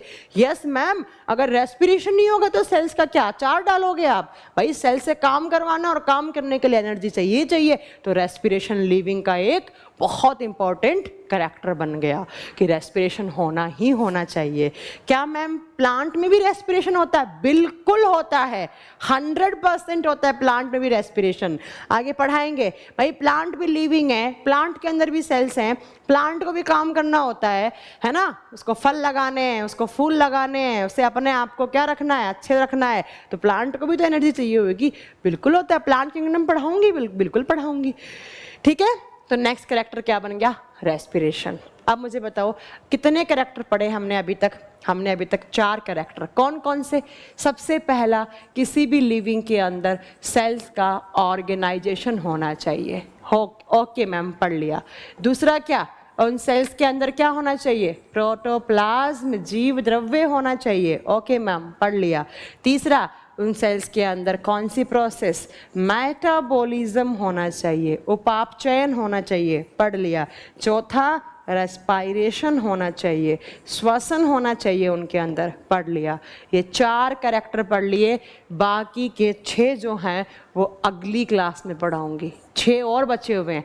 जब टोटल 10 कैरेक्टर समझ में आएंगे तब पता लगेगा कि लिविंग क्या होता है, और इन्हीं लिविंग्स के बारे में स्टडी करना ही क्या कहलाता है, बायोलॉजी। तो सिर्फ आप बायोलॉजी की डेफिनेशन पढ़ रहे हैं, इसकी परिभाषा पढ़ रहे हैं अभी तक आप सिर्फ परिभाषा पढ़ रहे हैं। तो अब बताएं आपको कि जितनी क्लास पढ़ाई है उतनी क्लास में आपको कोई डाउट है तो मुझसे पूछ सकते हैं। जो पढ़ाया है उससे डाउट बताना मुझे, ठीक है? जितनी क्लास आपको पढ़ाई है उतनी क्लास के डाउट बताएं, और आगे पीछे के नहीं पूछें। रेस्पिरेटरी सिंड्रोम क्या होता है अभी नहीं बताएंगे। रेस्पिरेशन से रिलेटेड कभी कोई बीमारी हो जाती है और जो बचपन से ही आपके साथ बीमारी पैदा हुई होती है उसी को रेस्पिरेटरी सिंड्रोम का नाम देते हैं। जितना पढ़ाया है उससे डाउट पूछो, आगे पीछे नहीं पूछना है। आगे पीछे हम सब बताएंगे। और कोई भी बैच के बारे में, आज पहला दिन है ना, तो आप लोगों को थोड़ा कंफर्टेबल भी फील होना चाहिए, है ना, कि कैसे क्या होगा सारी बातें। तो कोई भी चीज़ है जो आपको नहीं समझ में आई है, पीडीएफ कब मिलेगा? अब देखो मैं आपके क्वेश्चंस के आंसर कर देती हूँ। पीडीएफ कब मिलेगा? ये बहुत बड़ी टेंशन है तुम लोगों की, जबकि मैं तो इतनी बार बोल चुका हूँ पीडीएफ खुद से नोट्स बनाए। What is embryo? अभी बताएंगे बच्चा एम्ब्रियो क्या होता है। एक बच्चे का क्वेश्चन आया है कि व्हाट इज एम्ब्रियो, आगे बताएंगे एम्ब्रियो क्या होता है। भ्रूण, भ्रूण का मतलब होता है, देखो बच्चा, सबसे पहले बनता है जाइगोट, और जाइगोट क्या बनाता है? बहुत सारी सेल्स बनाता है, और बहुत सारी सेल्स से क्या बनते हैं? ऑर्गन। तो जिसका क्वेश्चन था ना व्हाट इज एम्ब्रियो, जब जाइगोट से बहुत सारे ऑर्गन्स बनने लग जाएं तो उस स्टेज को हम एम्ब्रियोनिक स्टेज बोलते हैं, उसको हम भ्रूणीय अवस्था बोलते हैं। जब जाइगोट से बहुत सारे ऑर्गन्स, बहुत सारे टिश्यूज बनना स्टार्ट हो जाते हैं, तो जब जाइगोट से इस स्टेज में आ जाता है तो उसको एम्ब्रियो, उसको भ्रूण का नाम देते हैं। ओके बच्चा, किसने पूछा था? ठीक है। माइटोकॉन्ड्रिया में डाउट है, अभी माइटोकॉन्ड्रिया पढ़ाया क्या है, अभी इतना याद रख लो, माइटोकॉन्ड्रिया में ऊर्जा स्टोर होती है और ऊर्जा बनती है, बस। अभी तो बहुत पढ़ाएंगे। What is zygote? First cell of human body. आपका निर्माण हुआ तो आप जिस चीज से बने हो उसको जाइगोट बोलेंगे। मैम रेस्पिरेशन एंड ब्रीदिंग में क्या डिफरेंस है? बच्चा, रेस्पिरेशन का मतलब वो केमिकल रिएक्शन, एंड ब्रीदिंग का मतलब होता है सांस लेना, सांस छोड़ना। ब्रीदिंग एक मैकेनिज्म है, जबकि रेस्पिरेशन एक केमिकल रिएक्शन है, ठीक है। मैम आप जूलॉजी पढ़ाएंगे या बॉटनी? बच्चा, कोई भी कंपटीशन एग्जाम दो, जूलॉजी का वेटेज ज़्यादा रहता है। पहले मैं जूलॉजी, फिर मैं माइक्रोबायोलॉजी, फिर मैं जेनेटिक्स, फिर मैं बॉटनी पढ़ाऊंगी, ऐसे पढ़ाती मैं, ठीक है। तो एम्ब्रियो का मतलब समझ में आ गया होगा। पीडीएफ कब मिलेगा? जब एक चैप्टर फिनिश होगा, जब इस बायोलॉजी का इंट्रोडक्शन खत्म होगा, तब आपको पीडीएफ मिलेगा। अच्छा, आपने महासंगम एंड साइंस स्पेशल 9 दोनों लिए हैं, तो मैं आपको बताऊंगी कि अगर आपने महासंगम बैच लिया है तो आप साइंस वहां पर स्किप कर दें और साइंस स्पेशल 9 का साइंस कंटिन्यू रखें, क्योंकि यहाँ पर जो साइंस है वो बहुत डिटेल में पढ़ाया जाएगा, ठीक है। मज़ा आ गया? अभी मज़ा नहीं आया, अभी तो बहुत कुछ पढ़ेंगे। हाँ, मैं बिल्कुल बेसिक से पढ़ाऊंगी। सबसे पहला चैप्टर ही हम ये स्टार्ट करेंगे। इसका मतलब समझते हैं क्या होता है? To study about cell is known as cytology. Cell से स्टार्ट करूंगी, सेल के बाद आपको टिश्यू पढ़ाऊंगी, फिर मैं सिस्टम्स पे आऊंगी। खुश? एकदम बेसिक से पढ़ाऊंगी, एकदम बेसिक से। कोई पीसीएस लेवल बिल्कुल कवर होगा बच्चा, बिल्कुल। Ma'am what is difference between photosynthesis and respiration? Respiration का जस्ट ऑपोजिट फोटोसिंथेसिस होता है। 2 चीजें मिल जाएं तो, क्लोरोफिल एंड सनलाइट। अभी रुको यार, कुछ पढ़ाए ही नहीं। सेंटर वाला पार्ट लिक्विड होगा या solid? Solid. Nucleus is a cell organelle, तो सॉलिड हुआ बच्चा, ठीक है। फादर ऑफ बायोलॉजी हम सब आएंगे, अभी नहीं, अभी नहीं, अभी नहीं, अभी नहीं, अभी नहीं, अभी नहीं, रुको रुको रुको रुको, अभी नहीं बताएंगे। फादर ऑफ बायोलॉजी, साइटोलॉजी सब पढ़ाएंगे हम आपको, बस अभी सिर्फ आपको पढ़ना है। एक भी क्वेश्चन नहीं छूटने दूंगी, लेकिन इसमें मेरी नहीं, आपकी भी मेहनत लगेगी, ठीक है। सबका कमेंट आ रहा है, सोनी वोनी सबका कमेंट आ रहा है। आपका कमेंट आपको नहीं दे। एनिमल किंगडम के सारे फाइल हम पढ़ाऊंगे, 11 के 11 पढ़ाऊंगी बबीता। ओके बबीता, सब पढ़ाऊंगी, बस तुम लोग रुक जाओ। सिर्फ ये मत पूछो क्या पढ़ाओगे, कैसे पढ़ाओगे, पढ़ते जाओ। गो विद योर क्लास, सब समझ में आएगा। फ्लो के साथ चलो, सब समझ में आएगा। बिल्कुल डिटेल में पढ़ाऊंगी, बहुत डिटेल में। ऐसा पढ़ाऊंगी कि आप में से जिन्होंने बायोलॉजी पढ़ रखा है उनको भी डिटेल लगेगा, और जिन्होंने नहीं पढ़ रखा है उनको तो बहुत ही लगेगा। ठीक है, ऐसा पढ़ाऊंगी कि कुछ नहीं छूटने दूंगी। देखो, जब मैंने अभी तक बायोलॉजी की डेफिनेशन पे मैंने 6 घंटे लगा दूंगी मैं, तो तुम सोच के चलो कितने डिटेल में पढ़ाने वाले हैं हम आपको, है ना। बस आप लोगों को मेरे साथ मेहनत करनी है, आपको एक एक चीज प्रॉपर नोट्स बनाने हैं, क्योंकि बच्चों पीडीएफ मुझे देने में कोई दिक्कत नहीं है, बस हमें तो वेबसाइट पे अपलोड करने हैं पीडीएफ। लेकिन पीडीएफ देने से अच्छा है तुम खुद से मेहनत करके नोट्स बनाओ। एक होता है चीज को पढ़ना, एक होता है चीज को अपने हाथों से लिख के पढ़ना। मैं जब भी पढ़ती हूँ मैं अपने हैंड रिटन नोट्स बनाती हूँ बच्चा, क्योंकि लिखने से, लिख कर पढ़ा है वो यहाँ स्टोर होता है सीधा, तो याद रखना ये बात। ठीक है, चलो चलिए, तो आज की क्लास यहीं तक। नहीं, आज 2:30 बजे नहीं है फिजिक्स का क्लास बच्चा, मैंने बता दिया। एक बार फिर सुन लो जिसको नहीं पता है, please soon low. Monday Tuesday अगले वीक से आपका बायोलॉजी चलेगा, ध्यान से सुन लो। वेडनेसडे थर्सडे आपका फिजिक्स चलेगा, फ्राइडे सैटरडे आपका केमिस्ट्री चलेगा।